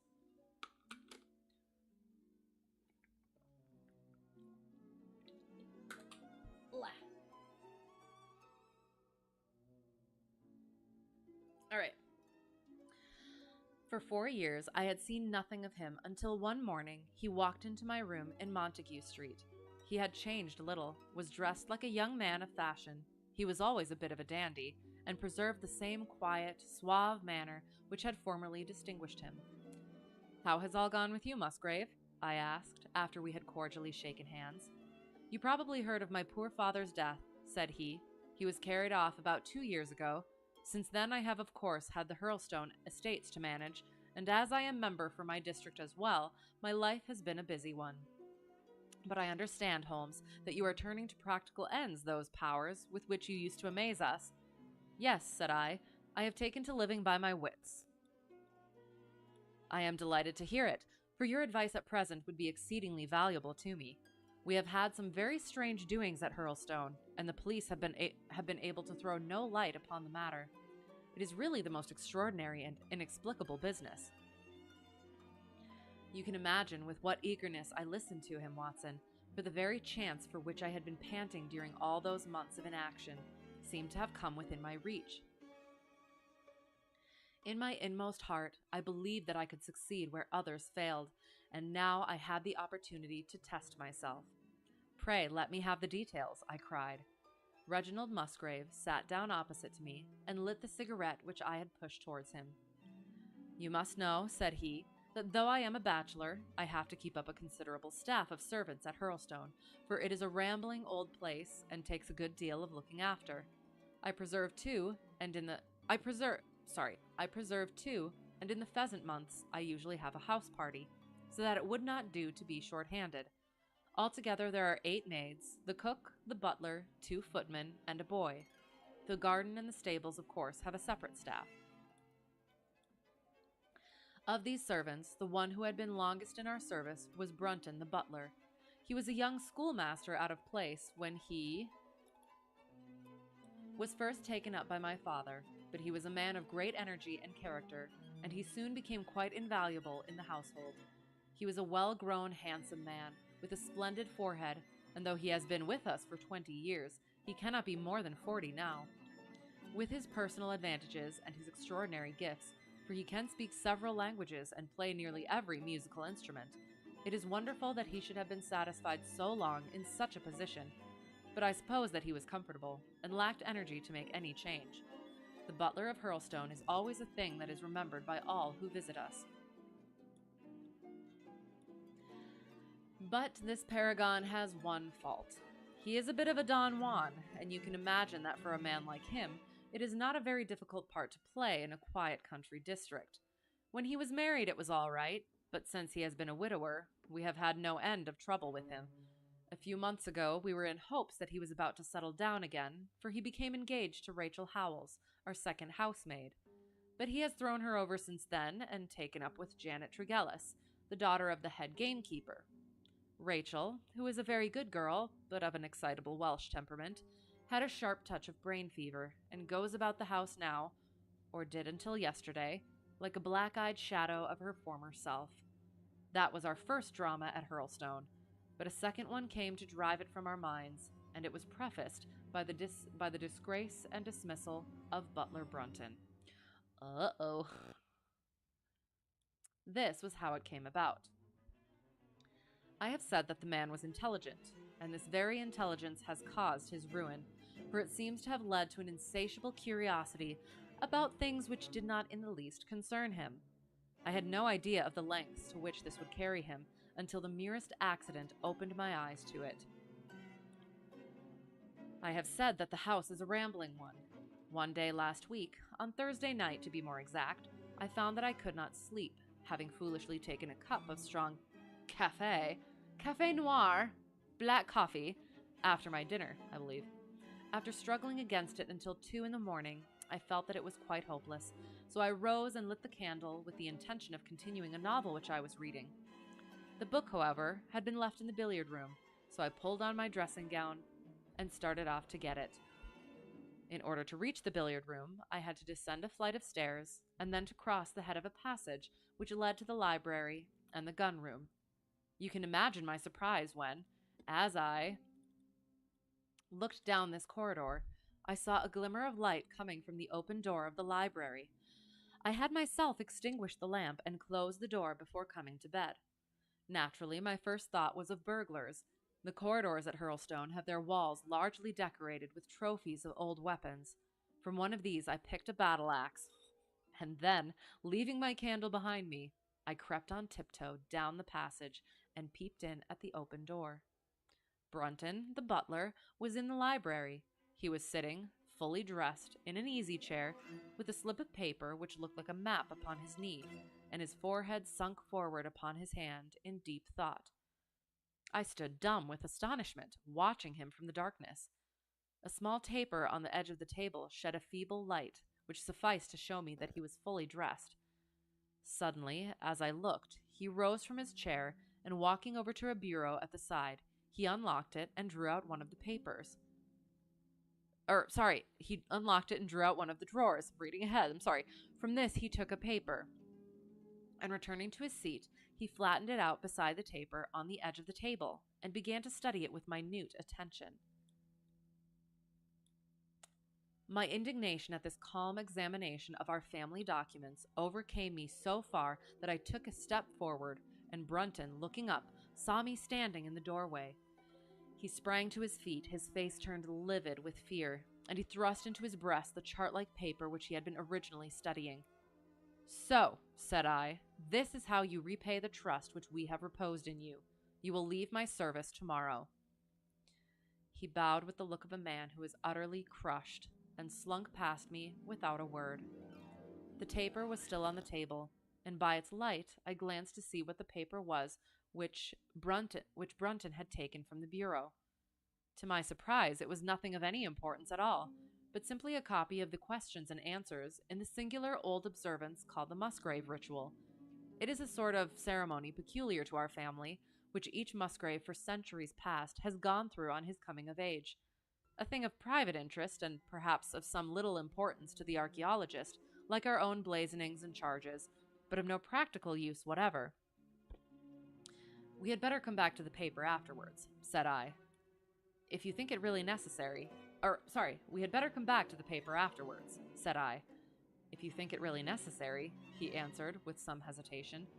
To continue my statement, however, I relocked the bureau using the key which Brunton had left, and I had turned to go when I was surprised to find that the butler had returned and was standing before me. "Mr. Musgrave, sir," he cried in a voice which was hoarse with emotion, "I can't bear disgrace, sir. I've always been proud above my station in life, and disgrace would kill me. My blood will be on your head, sir. It will indeed, if you drive me to despair. If you cannot keep me after what has passed, then for God's sake let me give you notice and leave in a month, as if of my own free will. I could stand that, Mr. Musgrave, but not to be cast out before all the folk that I know so well." "You don't deserve much consideration, Brunton," I answered. "Your conduct has been most infamous. However, as you have been a long time in the family, I have no wish to bring public disgrace upon you. A month, however, is too long. Take yourself away in a week, and give what reason you like for going." "Only a week, sir," he cried in a despairing voice. "A fortnight, say at least a fortnight." "A week," I repeated, "and you may consider yourself to have been very leniently dealt with." He crept away, his face sunk upon his breast like a broken man, while I put out the light and returned to my room. For 2 days after this, Brunton was most assiduous in his attention to his duties, I made no allusion to what had passed, and waited with some curiosity to see how he would cover his disgrace. On the third morning, however, he did not appear, as was his custom, after breakfast to receive my instructions for the day. As I left the dining room, I happened to meet Rachel Howells, the maid. I have told you that she had only recently recovered from an illness, and was looking so wretchedly pale and wan that I remonstrated with her for being at work. You should be in bed, I said. Come back to your duties when you are stronger. She looked at me with so strange an expression that I began to suspect that her brain was affected. I am strong enough, Mr. Musgrave, said she. We will see what the doctor says, I answered. You must stop work now, and when you go downstairs, just say that I wish to see Brunton. The butler is gone, said she. Gone? Gone where? He is gone. No one has seen him. He is not in his room. Oh, yes, he is gone. He is gone. She fell back against the wall with shriek after shriek of laughter, while I, horrified at this sudden, hysterical attack, rushed to the bell to summon help. The girl was taken to her room, still screaming and sobbing, while I made inquiries about Brunton. There was no doubt about it that he had disappeared. His bed had not been slept in. He had been seen by no one since he had retired to his room the night before, and yet it was difficult to see how he could have left the house, as both windows and doors were found to be fastened in the morning.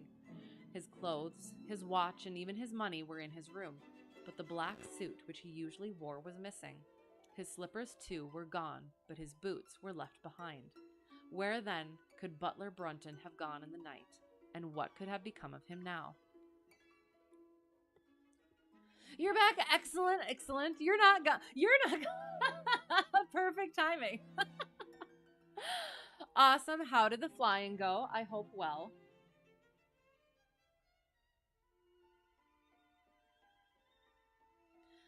Of course, we searched the house from cellar to garret, but there was no trace of him. It is, as I have said, a labyrinth of an old house, especially the original wing, which is now practically uninhabited. But we ransacked every room and cellar without discovering... Oh, I should make sure that this is good. Sorry if the mic is at all not good. There, that should be better. Of course, we searched the house from cellar to garret, but there was no trace of him. It is, as I have said, a labyrinth of an old house, especially the original wing, which is now practically uninhabited. But we ransacked every room and cellar without discovering the least sign of the missing man. It was incredible to me that he could have gone away, leaving all his property behind him.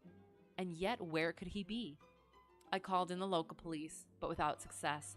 Rain had fallen on the night before, and we examined the lawn and the paths all round the house, but in vain.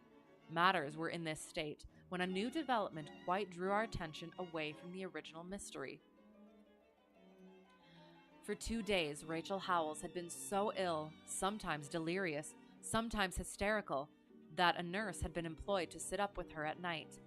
On the third night after Brunton's disappearance, the nurse, finding her patient sleeping nicely, had dropped into a nap in the armchair, when she woke in the early morning to find the bed empty, the window open, and no signs of the invalid. I was instantly aroused, and with the 2 footmen, started off at once in search of the missing girl. It was not difficult to tell the direction which she had taken, for, starting from under her window, we could follow her footmarks easily across the lawn, to the edge of the mere, where they vanished close to the gravel path which leads out of the grounds. The lake there is 8 feet deep, and you can imagine our feelings when we saw that the trail of the poor demented girl came to an end at the edge of it. Oh no. It went well, just stayed in the pattern today at Myrtle Beach. Nice! That is, pattern work, it does. Sometimes it seems like monotonous, but it is. It's something that must be done. And it can be rather soothing. So, yeah, I am glad it went well. And I'm sure that's probably a beautiful area as well. Of course, we had the drags at once and set to work to recover the remains, but no trace of the body could we find. On the other hand, we brought to the surface an object of a most unexpected kind, It was a linen bag which contained within it a mass of old, rusted, and discolored metal and several dull-colored pieces of pebble or glass. This strange find was all that we could get from the mere, and although we made every possible search and inquiry yesterday, we know nothing of the fate either of Rachel Howells or of Richard Brunton. The county police are at their wits' end, and I have come up to you as a last resource. You did it to test your new yoke, right, okay, and readjust the settings as needed with the yoke. And did you get it all figured out? Fingers crossed? That'd be good. You can imagine, Watson, with what eagerness I listened to this extraordinary sequence of events and endeavored to piece them together, and to devise some common thread upon which they might all hang. The butler was gone. The maid was gone. The maid had loved the butler, but had afterwards had cause to hate him. She was of Welsh blood, fiery and passionate. She had been terribly excited immediately after his disappearance. She had flung into the lake a bag containing some curious contents. These were all factors which had to be taken into consideration, and yet none of them got quite to the heart of the matter. What was the starting point of this chain of events? There lay the end of this tangled line. I must see that paper, Musgrave, said I, which this butler of yours thought it worth his while to consult, even at the risk of the loss of his place. It is rather an absurd business, this ritual of ours, he answered, but it has at least the saving grace of antiquity to excuse it. I have a copy of the questions and answers here if you care to run your eye over them. He handed me the very paper which I have here, Watson, and this is the strange catechism to which each Musgrave had to submit when he came to man's estate. I will read you the questions and answers as they stand. Whose was it? His who is gone. Who shall have it? He who will come. Where was the sun? Over the oak. Where was the shadow? Under the elm. How was it stepped? North by 10 and by 10, east by 5 and by 5, south by 2 and by 2, west by 1 and by 1, and so under.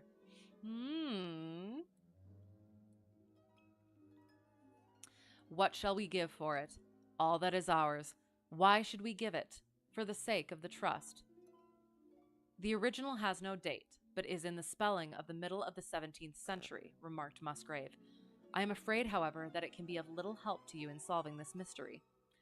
At least, said I, it gives us another mystery, and one which is even more interesting than the first. Oh, yes, the missing people. That's not interesting. It may be that the solution of the one may prove to be the solution of the other. You will excuse me, Musgrave, if I say that your butler appears to me to have been a very clever man, and to have had a clearer insight than 10 generations of his masters. I hardly follow you, said Musgrave. The paper seems to me to be of no practical importance. But to me it seems immensely practical, and I fancy that Brunton took the same view. He had probably seen it before that night on which you caught him. It is very possible. We took no pains to hide it. Oops, there. Ugh! He simply wished, I should imagine, to refresh his memory upon that last occasion. He had, as I understand, some sort of map or chart which he was comparing with the manuscript, and which he thrust into his pocket when you appeared. That is true, but what could he have to do with this old family custom of ours, and what does this rigmarole mean? I don't think that we should have much difficulty in determining that, said I. With your permission, we will take the first train down to Sussex, and go a little more deeply into the matter upon the spot. The same afternoon saw us both at Hurlstone. Possibly you have seen pictures and read descriptions of the famous old building, so I will confine my account of it to saying that it is built in the shape of an L, the long arm being the more modern portion, and the shorter the ancient nucleus from which the other had developed. Over the low, heavily lintelled door, in the center of this old part, is chiseled the date, 1607, but experts are agreed that the beams and stonework are really much older than this. The enormously thick walls and tiny windows of this part had in the last century driven the family into building the new wing, and the old one was used now as a storehouse and a cellar, when it was used at all. A splendid park with fine old timber surrounds the house, and the lake, to which my client had referred, lay... Oops, gosh darn lay close to the avenue, about 200 yards from the building. I was already firmly convinced, Watson, that there were not 3 separate mysteries here, but one only, and that if I could read the Musgrave ritual aright, I should hold in my hand the clue which would lead me to the truth concerning both the butler Brunton and the maid Howells. To that, then, I turned all my energies. Why should this servant be so anxious to master this old formula?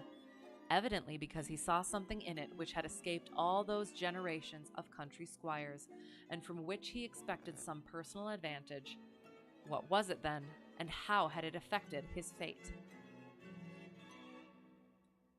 It was perfectly obvious to me, on reading the ritual, that the measurements must refer to some spot to which the rest of the document alluded, and that if we could find that spot, we should be in a fair way towards finding what the secret was which the old Musgraves had thought it necessary to embalm in so curious a fashion. There were 2 guides given us to start with, an oak and an elm. As to the oak, there could be no question at all. Right in front of the house, upon the left-hand side of the drive, there stood a patriarch among oaks, one of the most magnificent trees that I have ever seen. That was there when your ritual was drawn up, said I, as we drove past it. It was there at the Norman Conquest, in all probability, he answered. It has a girth of 23 feet. Here was one of my fixed points secured. Have you any old elms? I asked. There used to be a very old one over yonder, but it was struck by lightning 10 years ago, and we cut down the stump. You can see where it used to be. Oh, yes. There are no other elms? No old ones, but plenty of beeches. I should like to see where it grew. We had driven up in a dog cart, and my client led me away at once, without our entering the house, to the scar on the lawn where the elm had stood. It was nearly midway between the oak and the house. My investigation seemed to be progressing. I suppose it is impossible to find out how high the elm was? I asked. I can give you it at once. It was 64 feet. How do you come to know it? I asked in surprise. When my old tutor used to give me an exercise in trigonometry, it always took the shape of measuring heights. When I was a lad, I worked out every tree and building in the estate. This was an unexpected piece of luck. My data were coming more quickly than I could have reasonably hoped.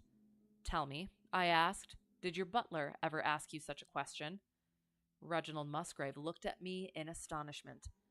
Now that you call it to my mind, he answered, Brunton did ask me about the height of the tree some months ago, in connection with some little argument with the groom. This was excellent news, Watson, for it showed me that I was on the right road. I looked up at the sun. It was low in the heavens, and I calculated that in less than an hour it would lie just above the topmost branches of the old oak.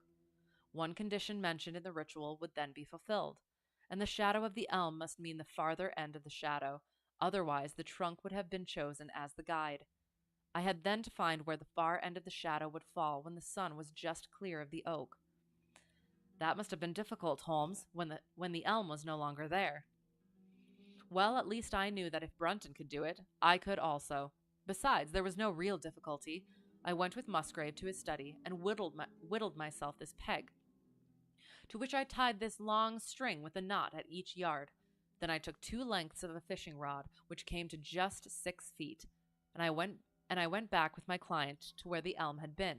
The sun was just grazing the top of the oak. I fastened the rod on end, marked out the direction of the shadow, and measured it. It was 9 feet in length. Of course, the calculation now was a simple one. If a rod of 6 feet threw a shadow of 9, a tree of 64 feet would throw one of 96, and the line of the one would of course the line of the other. I measured out the distance, which brought me almost to the wall of the house, and I thrust a peg into the spot. You can imagine my exultation, Watson, when within 2 inches of my peg I saw a conical depression in the ground. I knew that it was the mark made by Brunton in his measurements, and that I was still upon his trail. From this starting point, I proceeded to step, Having first taken the cardinal points by my pocket compass, 10 steps with each foot took me along parallel with the wall of the house, and again I marked my spot with a peg. Then I carefully paced off 5 to the east and 2 to the south. It brought me to the very threshold of the old door. 2 steps to the west meant now that I was to go 2 places down the stone-flagged passage, and this was the place indicated by the ritual. Never have I felt such a cold chill of disappointment, Watson. For a moment it seemed to me that there must be some radical mistake in my calculations. The setting sun shone full upon the passage floor, and I could see that the old foot-worn gray stones with which it was paved were firmly cemented together, and had certainly not been moved for many a long year. Brunton had not been at work here. I tapped upon the floor, and it sounded the same all over, and there was no sign of any crack or crevice. But fortunately, it's supposed to be capitalized, Musgrave, who had begun to appreciate the meaning of my proceedings, and who was now as excited as myself, took out his manuscript to check my calculation. "And under," he cried. "You have omitted the and under." I had thought that it meant that we were to dig, but now, of course, I saw at once that I was wrong. "There is a cellar under this, then?" I cried. "Yes, and as old as the house. Down here, through this door." We went down a winding stone stair, and my companion, striking a match, lit a large lantern which stood on a barrel in the corner. In an instant it was obvious that we had at last come upon the true place, and that we had not been the only people to visit the spot recently. It had been used for the storage of wood, but the billets, which had evidently been littered over the floor, were now piled at the sides, so as to leave a clear space in the middle. In this space lay a large and heavy flagstone with a rusted iron ring in the center, to which a thick shepherd's check muffler was attached. "By Jove!" cried my client, "that's Brunton's muffler. I have seen it on him, and could swear to it. What has the villain been doing here?" At my suggestion, a couple of the county police were summoned to be present, and I then endeavored to raise the stone by pulling on the cravat. I could only move it slightly, and it was with the aid of one of the constables that I succeeded at last in carrying it to one side. A black hole yawned beneath, into which we all peered, while Musgrave, kneeling at the side, pushed down the lantern. A small chamber, about 7 feet deep and 4 feet square, lay open to us. At one side of this was a squat, brass-bound wooden box, the lid of which was hinged upwards, with this curious old-fashioned key projecting from the lock. It was furred outside by a thick layer of dust, and damp and worms had eaten through the wood, so that a crop of livid fungi was growing on the inside of it. Several discs of metal, old coins apparently, such as I hold here, were scattered over the bottom of the box, but it contained nothing else. At the moment, however, we had no thought for the old chest, for our eyes were riveted upon that which crouched beside it. It was the figure of a man, clad in a suit of black, who squatted down upon his hams with his forehead sunk upon the edge of the box and his 2 arms thrown out on each side of it.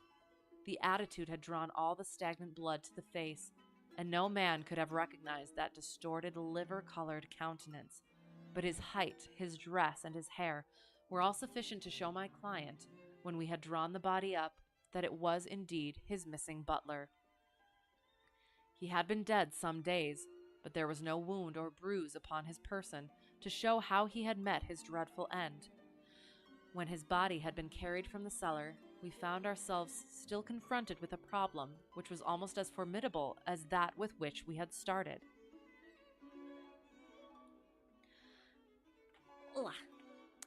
I confess that so far, Watson, I had been disappointed in my investigation. I had reckoned upon solving the matter when once I had found the place referred to in the ritual, but now I was there, and was apparently as far as ever from knowing what it was which the family had concealed with such elaborate precautions. It is true that I had thrown a light upon the fate of Brunton, but now I had to ascertain how that fate had come upon him, and what part had been played in the matter by the woman who had disappeared. I sat down upon a keg in the corner, and thought the whole matter carefully over. You know my methods in such cases, Watson. I put myself in the man's place, and having first gauged his intelligence, I try to imagine how I should myself have proceeded under the same circumstances. In this case, the matter was simplified by Brunton's intelligence being quite first-rate, so that it was unnecessary to make any allowance for the personal equation, as the astronomers have dubbed it. He knew that something valuable was concealed. He had spotted the place. He found that the stone which covered it was just too heavy for a man to move unaided. What would he do next? He could not get help from outside, even if he had someone whom he could trust without the unbarring of doors and considerable risk of detection. Oh no, I have a thought. It was better, if he could, to have his helpmate inside the house. But whom could he ask? This girl had been devoted to him. A man always finds it hard to realize that he may have finally lost a woman's love, however badly he may have treated her. He would try by a few attentions to make his peace with the girl Howells, and then would engage her as his accomplice. Together they would come at night to the cellar, and their united force would suffice to raise the stone. So far I could follow their actions as if I had actually seen them. But for two of them, and one a woman, it must have been heavy work, the raising of that stone. A burly Sussex policeman and I had found it no light job. What would they do to assist them? Probably what I should have done myself. I rose and examined carefully the different billets of wood which were scattered round the floor. Almost at once I came upon what I expected. One piece, about 3 feet in length, had a very marked indentation at one end, while several were flattened at the sides, as if they had been compressed by some considerable weight. Evidently, as they had dragged the stone up, they had thrust the chunks of wood into the chink, until at last, when the opening was large enough to crawl through, they would hold it open by a billet placed lengthwise, which might very well become indented at the lower end, since the whole weight of the stone would press it down onto the edge of this other slab. So far, I was still on safe ground. And now, how was I to proceed to reconstruct this midnight drama? Clearly, only one could fit into the hole, and that one was Brunton. The girl must have waited above. Brunton then unlocked the box, handed up the contents, presumably, since they were not to be found, and then what happened? What smoldering fire of vengeance had suddenly sprung into flame in this passionate Celtic woman's soul when she saw the man who had wronged her perhaps far more than we suspected, in her power? Was it a chance that the wood had slipped, and that the stone had shut Brunton into what had become his sepulchre? Had she only been guilty of silence as to his fate? Or had some sudden blow from her hand dashed the support away and sent the slab crashing down into its place? Be that as it might, I seemed to see that woman's figure still clutching at her treasure trove and flying wildly up the winding stair, with her ears ringing perhaps with the muffled screams from behind her, and with the drumming of frenzied hands against the slab of stone which was choking her faithless lover's life out. Oh, no. Here was the secret of her blanched face, her shaken nerves, her peals of hysterical laughter on the next morning. But what had been in the box? What had she done with it? Of course, it must have been the old metal and pebbles which my client had dragged from the mere. She had thrown them in there at the first opportunity to remove the last trace of her crime. For 20 minutes I had sat motionless, thinking the matter out. Musgrave still stood with a very pale face, swinging his lantern and peering down into the hole. "These are coins of Charles I," said he, holding out the few which had been in the box. "You see, we were right in fixing our date for the ritual." Oops. "We may find something else of Charles I," I cried, as the probable meaning of the first two questions of the ritual broke suddenly upon me. "Let me see the contents of the bag which you fished from the mere." We ascended to his study, and he laid the debris before me. I could understand his regarding it as of small importance when I looked at it, for the metal was almost black, and the stones lusterless and dull. I rubbed one of them on my sleeve, however, and it glowed afterwards like a spark in the dark hollow of my hand. The metalwork was in the form of a double ring, but it had been bent and twisted out of its original shape. "You must bear in mind," said I, "that the royal party made head in England even after the death of the king, and that when they at last fled they probably left many of their most precious possessions buried behind them, with the intention of returning for them in more peaceful times. My ancestor, Sir Ralph Musgrave, was a prominent cavalier and the right-hand man of Charles II in his wanderings," said my friend. "Ah, indeed," I answered. "Well, now I think that really should give us the last link that we wanted. I must congratulate you on coming into the possession, though in rather a tragic manner, of a relic which is of great intrinsic value, but of even greater importance as an historical curiosity." "What is it, then?" he gasped in astonishment. "It is nothing less than the ancient crown of the kings of England." "The crown?" "Precisely. Consider what the ritual says. How does it run? Whose was it? His, who is gone. That was after the execution of Charles. Then, who shall have it? He who will come. That was Charles II, whose advent was already foreseen.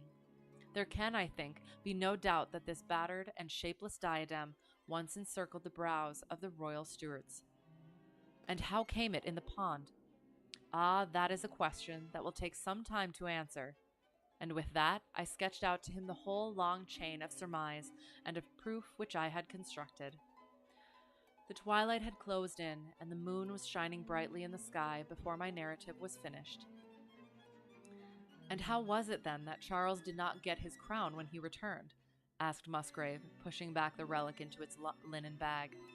"Ah, there you lay your finger upon the one point which we shall probably never be able to clear up. It is likely that the Musgrave who held the secret died in the interval, and by some oversight left this guide to his descendant without explaining the meaning of it. From that day to this, it has been handed down from father to son, until at last it came within reach of a man who tore its secret out of it and lost his life in the venture. And that's the story of the Musgrave ritual, Watson. They have the crown down at Hurlstone, though they had some legal bother and a considerable sum to pay before they were allowed to retain it. I am sure that if you mentioned my name, they would be happy to show it to you. Of the woman, nothing was ever heard, and the probability is that she got away out of England and carried herself and the memory of her crime to some land beyond the seas." Oh!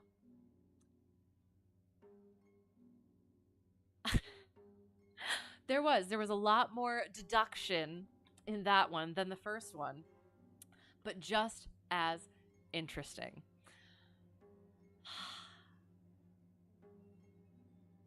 And it was a rather happy one. Yes, death was had, but justice, I don't know. Yeah. And of course, the buried treasure is always fun, and the riddles and all that. I mean, I like the sort of out that he has. There you. This one. Can you see my oops, shoot. Can you see my mouse? There. There you lay your finger upon the one point which we shall probably never be able to clear up. It is likely that the Musgrave who held the secret died in the interval, and by some oversight left this guide to his descendant without explaining the meaning of it. I mean, it is. It's convenient, but also,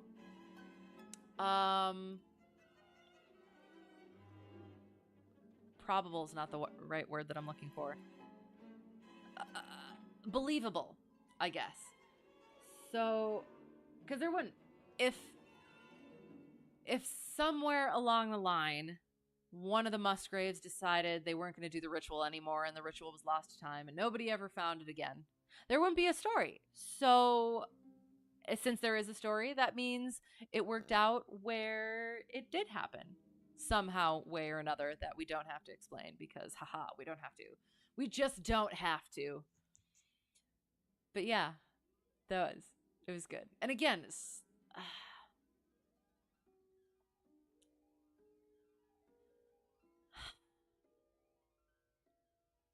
all the other ones that we've read, even including last week's, the two that we've read at a time have been like fairly connected or have had some connection. This one is a little less, I feel like. I mean, or like it's connected but dichotomic. That's not the word that I'm trying to think of, but like kind of somewhat opposite. So it's like, I mean, that one, the first one was in the sea, and not a whole lot of deduction, just like a little bit of it, and it wouldn't have needed Sherlock anyway, technically. And then there's this one, which they probably wouldn't have found any of the rest of that out without Sherlock, and it happened on land and inland, and yeah. Huh.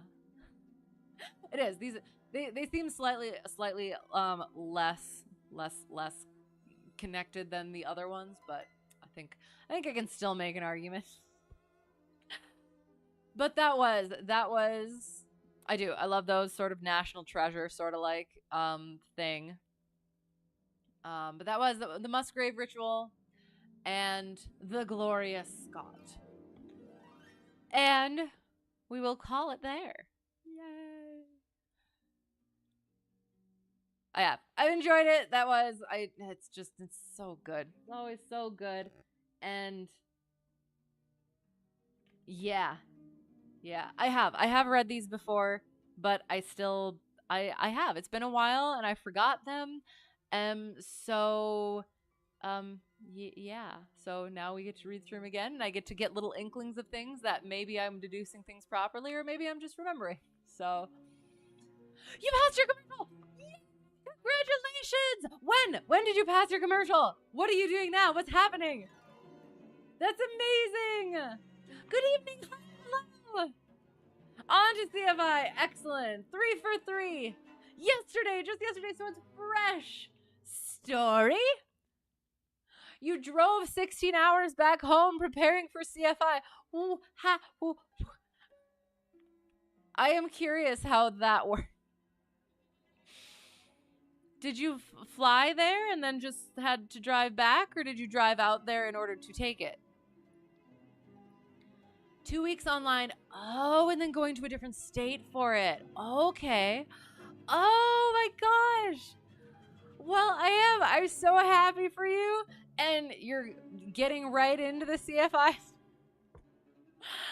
Good on you for that.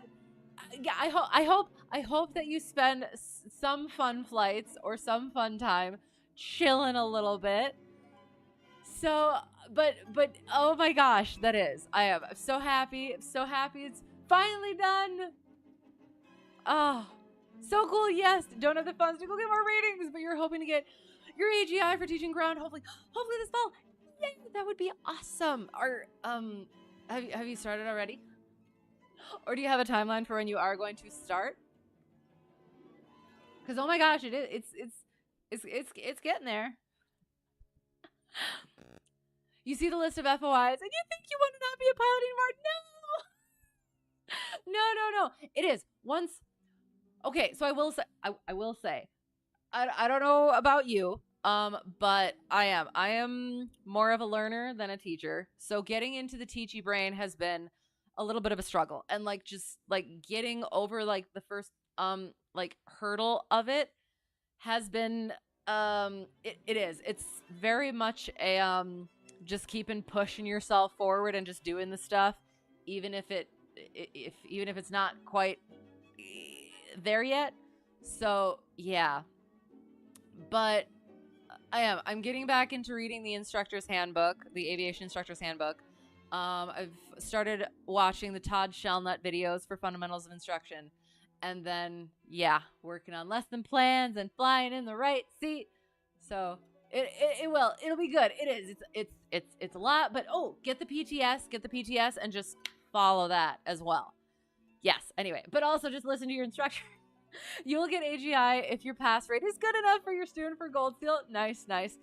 I do. I just want to get that one as well, just because again, I feel like I'm way better at ground stuff than I am at practical stuff. So that seems like just such a good thing to have, and even just to have for us as pilots, because then it does makes you better to know stuff better. So yeah. The TG brain, I like it.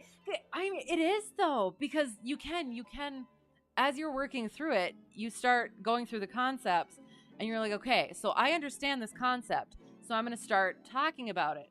I understand it a lot less than I think I do, or I understand it not quite the way I'm supposed to, or that's not quite right, so now I have to do it over here.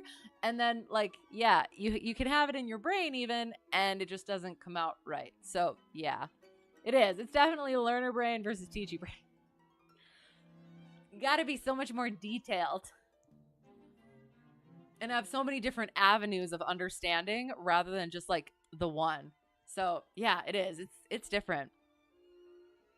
The FOIs might be the death of you, but you got 2 weeks of prep before you start CFI virtual training. Nice. So you're going to be grinding the FOIs and then also trying to create lesson plans. Sounds good. Do you have okay. Well, I'd say, do you have instructor oversight as well? But I can also throw you some stuff that my instructor gave to me to be helpful. If you can teach a pilot and a 3rd grader that topic, then I believe you understand it. Yeah, but you would be surprised. Yes, you do, and you'll take any free stuff. Okay, well, so the Aviation Instructor's Handbook, the Todd Shellnut FOI videos, and then the BINS lesson plans. What my instructor said is they're like halfway between a lesson plan and like a study guide. So they're not actually great for lesson plans, but they are good for like to kind of guide you in that way, as well as provide some information, and then you do kind of the rest of it yourself, if that makes sense. But no, there have been so many times I'm like going through it and going through a concept, and then I start trying to explain it, and then I'm like, yeah, but what about this? Okay, so this, but then what about this? Okay, so this, but that doesn't make sense, and that doesn't quite make sense. So it's one of those, you learn it enough that you can do the things you're supposed to do, but then once you actually think about it some more, it might not be quite what you thought before, or it might be just a little bit more complex than you had previously thought. And I also just generally overthink things and go way into the weeds, so that could just be my experience as well. Whiteboards. I found I enjoy whiteboards, so if that helps at all, whiteboards are fun and helpful and erasable, so that is good when you're trying to adjust things frequently. So, yeah. Got the written down. Def will work on it tomorrow night. Oh, you got that written down. Okay, sounds good. Def will work on it tomorrow. Been up since 3 a.m. yesterday. Drove all day today and just now getting on your computer because saw I responded. Yes, I had to give out the news. Oh, that's excellent. And you'll take everything. Okay, I will post it in my Discord. You're on there. I know that. I will throw it out there. Oh, if there's anybody else who is interested. But yes, I will post the stuff. Again, always listen to your own instructor. But these things have been good for, yeah. So it's basically the things that I have now are PTS, follow that, Aviation Instructor's Handbook, Todd Shellnut videos, and BINS lesson plans to mold my own. So yeah, I'll try and throw those up there. And yeah, I have congratulations. That is, that's so great. And it is definitely, I want to say, please give yourself like a little bit of fun downtime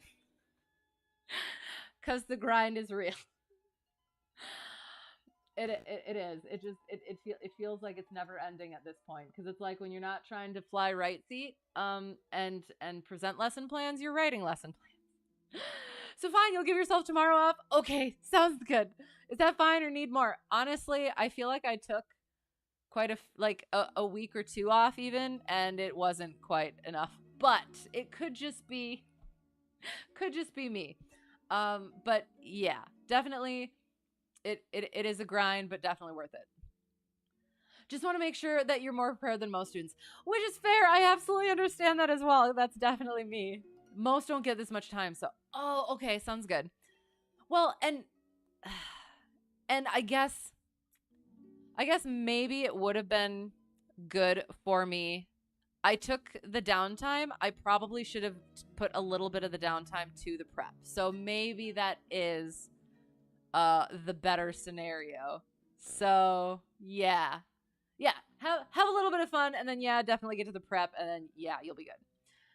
Rather be ahead than behind. Same, because if you're behind, you might be screwed. Fair. Yeah, sure. That sounds about right. Get the prep in, get some fun in, get the prep in as well, and you will be just fine. It'll be good.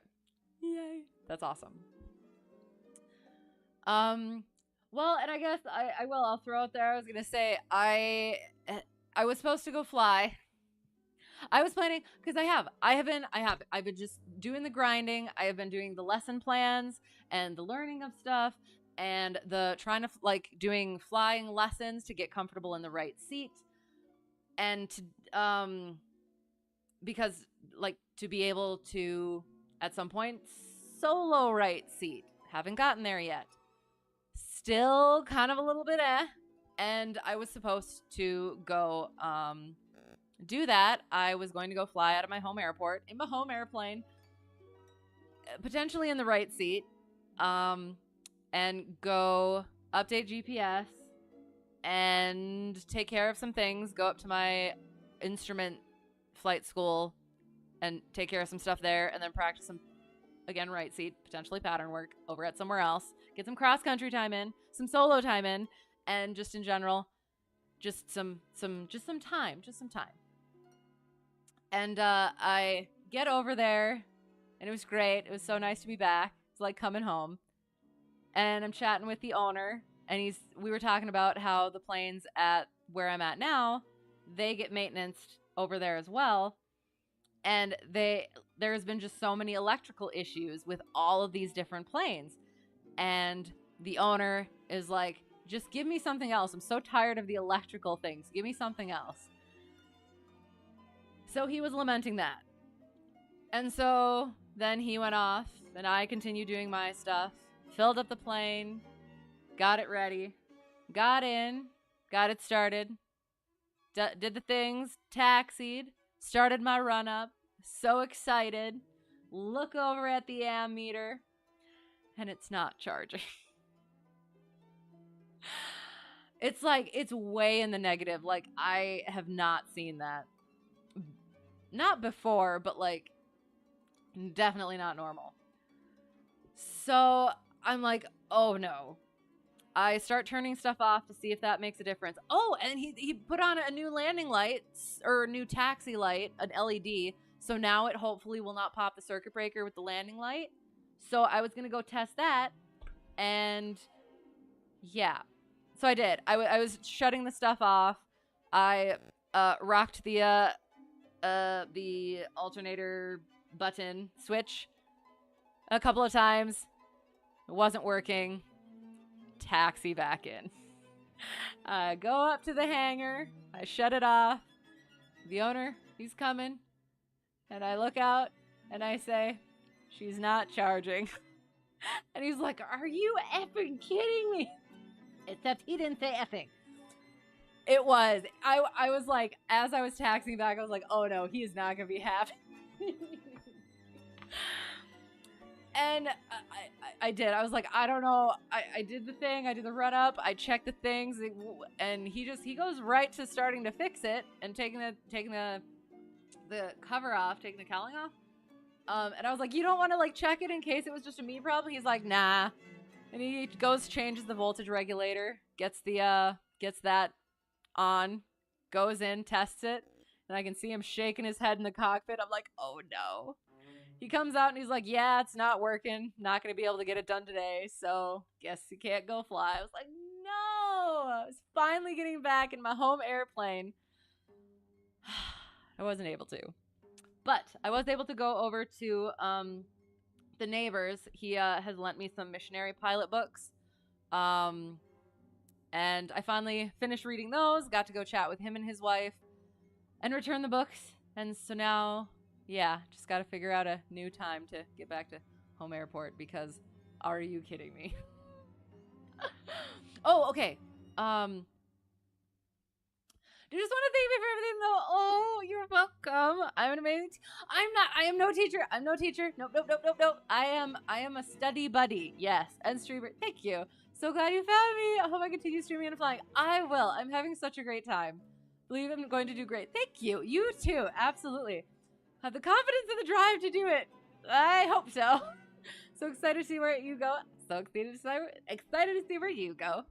And yes, thanks for the videos and post streams I make. Yes, absolutely. I am. I'm so glad that it is. Like, this started just kind of like... I started with the reading, and then once I got into the flying stuff, it was like, oh, it would be fun to, I guess, yeah, share my journey. And it has just gone beyond what I ever imagined. And I'm happy that it's helping other people too. So thank you. Thank you for saying that. And how's flying right seat though? Okay. It is different. And rib ammeter, I know.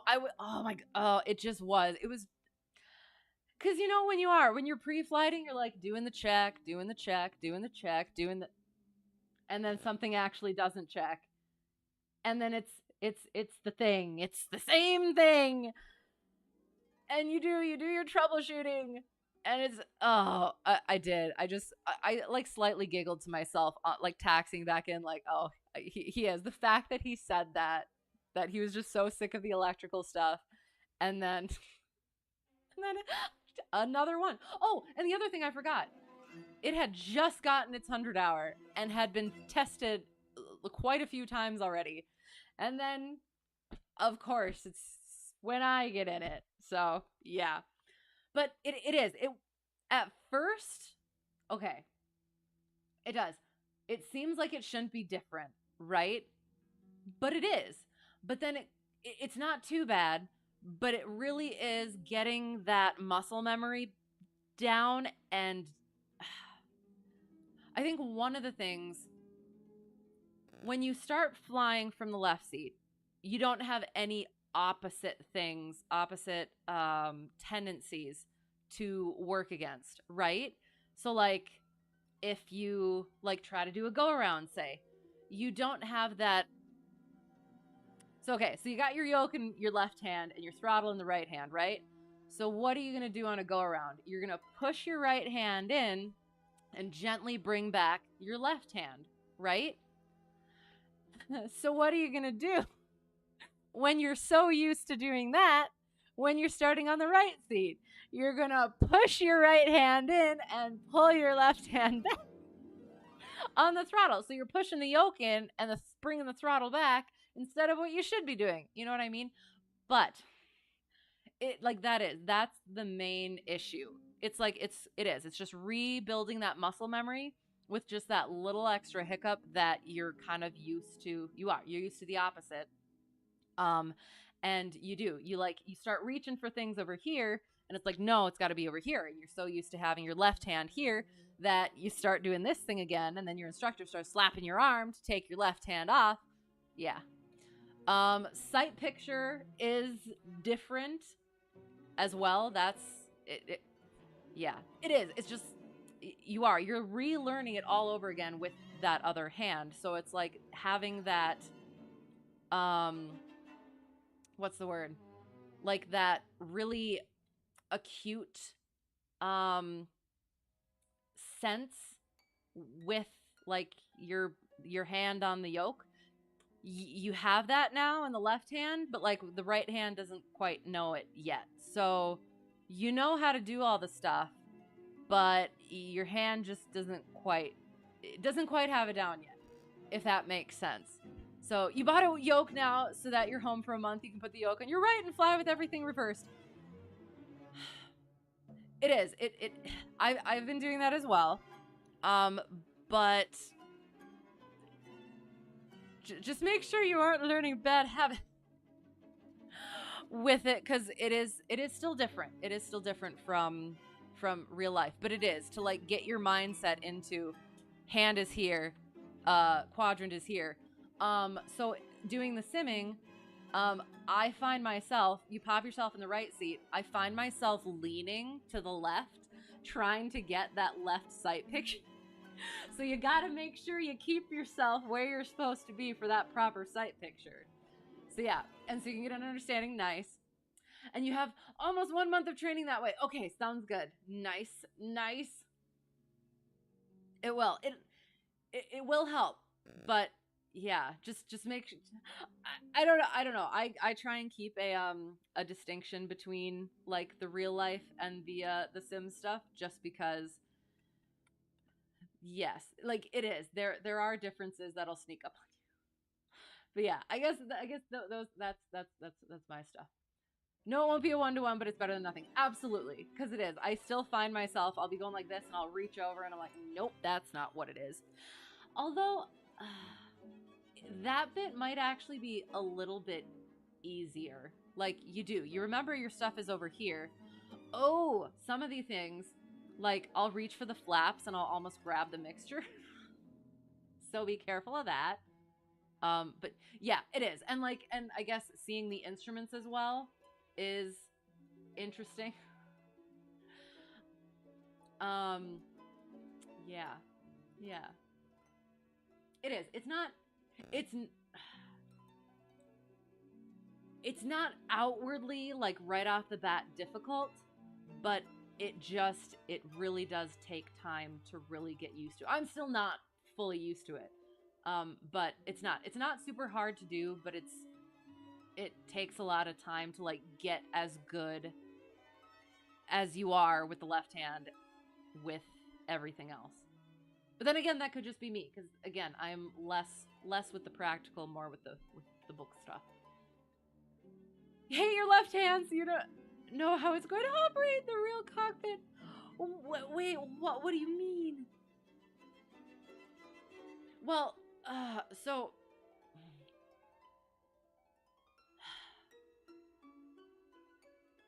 and I guess it does. It depends on like how the one that you're flying in is set up, because yeah, some of them are like end up being different. Like the throttle's here, the mixer's here, flaps are here, but then sometimes they're like spaced in such a way, and yeah, not left-handed, so you feel like it's going to be a pain struggle in flight. Okay, I mean I'm not left-handed either. So because you mean with like the throttle and stuff? Maybe. So what I end up doing is I become really aware that I'm trying to do things and my hands want to do the different things, especially in like the pattern, and I'll end up telling my instructor like my brain is getting confused or my hands are getting confused.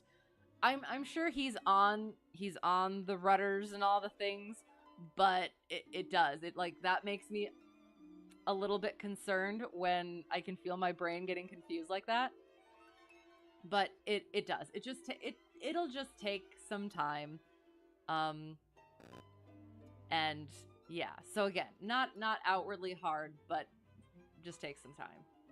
But it will. It'll be good. It'll be good. Excellent. And I will compile the things that I have and that I have been given. And yeah, again, congrats. That's so awesome. I do. I love it when other people succeed. Makes me so happy. Not that I expected you wouldn't. I expected you would, but it is. It's nice to hear. I'm so happy. And we will. We'll call it there. Oh gosh. I have to do stuff. It's gonna be a long weekend. Like, I'm looking forward to Monday, but also not looking forward to Monday. I need to start doing better with my time. But yes, well, it'll be good. And yeah, I was already tired before this, so I apologize for my lack of ability to form coherent thoughts and sentences. So what do I do like when I don't stream, if I can even say it? I study and I fly. That's what I do at this point. And that's all I'll say I do at this point. I do. I try to keep my secrets. I mean, at some point I'll probably come out, but like, or things will probably come out, but for now we'll try and keep them. But yeah, but no, it honestly is right now just the doing the lesson plans. Yeah, because it is. It's so what I gotta do now is aviation instructor's handbook. Gotta finish that. I would like to read Stick and Rudder. That's less particular to CFI, but just generally I've been meaning to read it since like private training, but haven't gotten around to it. So those two I gotta read. Working through the Todd Shellnut videos for FOI. And then yes, lesson planning, which is a chunk of time. And in that lesson planning, also properly learning and more thoroughly learning all the things that I need to know with that. And then, yeah, flying and trying to get that down. So, yeah. Yeah.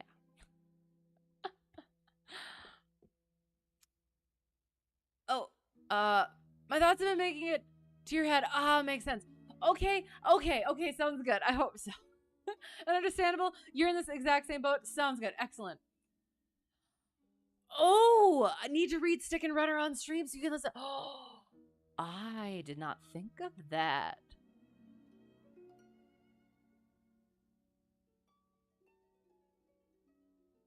We will see. Thank you. Yes. Thank you. That would see, okay, here's my one issue. My one issue is all right, and I'm admitting this. Sometimes when I'm reading on stream, I don't always like fully absorb what is fully absorb what it is that I'm reading. So I might have to read it myself first, and then I could definitely do it or read it again. That could work because we would. I know. I'm sorry. Yes. Comprehend what I'm saying? Yes. Because it is. I'll just like I just start doing the thing, and then all of it's like, oh, I don't quite remember what I just read, but we're continuing on. So yeah, we'll see. We'll see. I'm still trying to figure out about like what we're doing on Sundays. If I can do something on Sundays. But I'd really enjoy that. And I think that it is in like public domain, right? So I would be able to. Would probably be more just reading it to read and not understand. Right, exactly.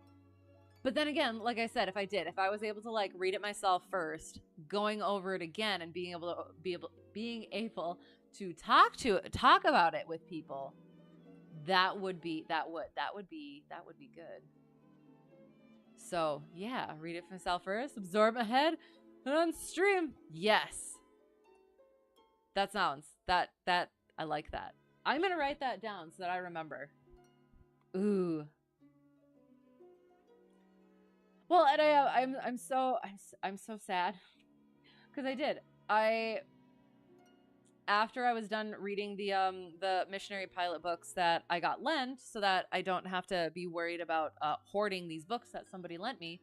I was like, okay, now I can start reading my other stuff that I would like to start reading on my own. But no, now I have to read more handbooks instead of fiction, which I need in my life, and that's why we do Sherlock. So I get like I guess almost 3 hours. Yeah, we'll just round it down to 2 hours because we did a lot of chit chat as well. About 2 hours of fiction a week is what I get. Yay. But I'm looking forward to getting to the... And at some point I am going to start doing my lesson plans. Once I get them down pretty solid, I will start trying to present them. I hope, just to kind of get a gauge from other people if they're if stuff makes sense and everything. So that might be fun as well. And just again, because doing those presentations. Hang on. Stick and rudder on stream. Perfect. So what I've found, you go through the lesson plan, each little bit, you're going through it, you're writing it out, you're doing the things, writing it out, and you figure out the way that it's all supposed to work together, and finally at the end of it, you pull it out, and it's good, it's done.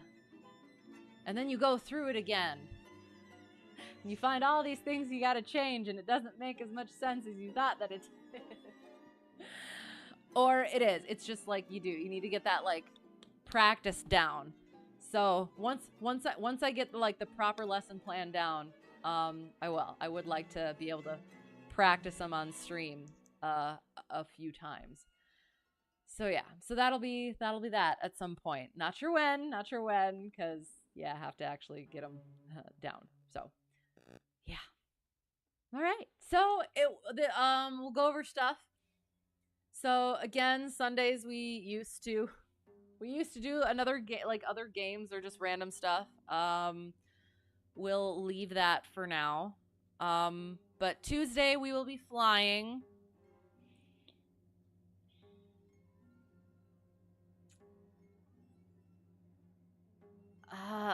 I'm not gonna say for sure, but maybe it might be. I might be able to I might be able to do the Principles of Flight one that I finished to practice it, but we'll see. Otherwise, we'll just do more IFR practice from the right seat.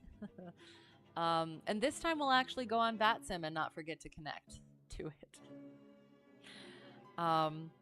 Yeah. And then Thursday we'll keep going with Sherlock. And yeah, that'll be that. Yeah, that's the schedule.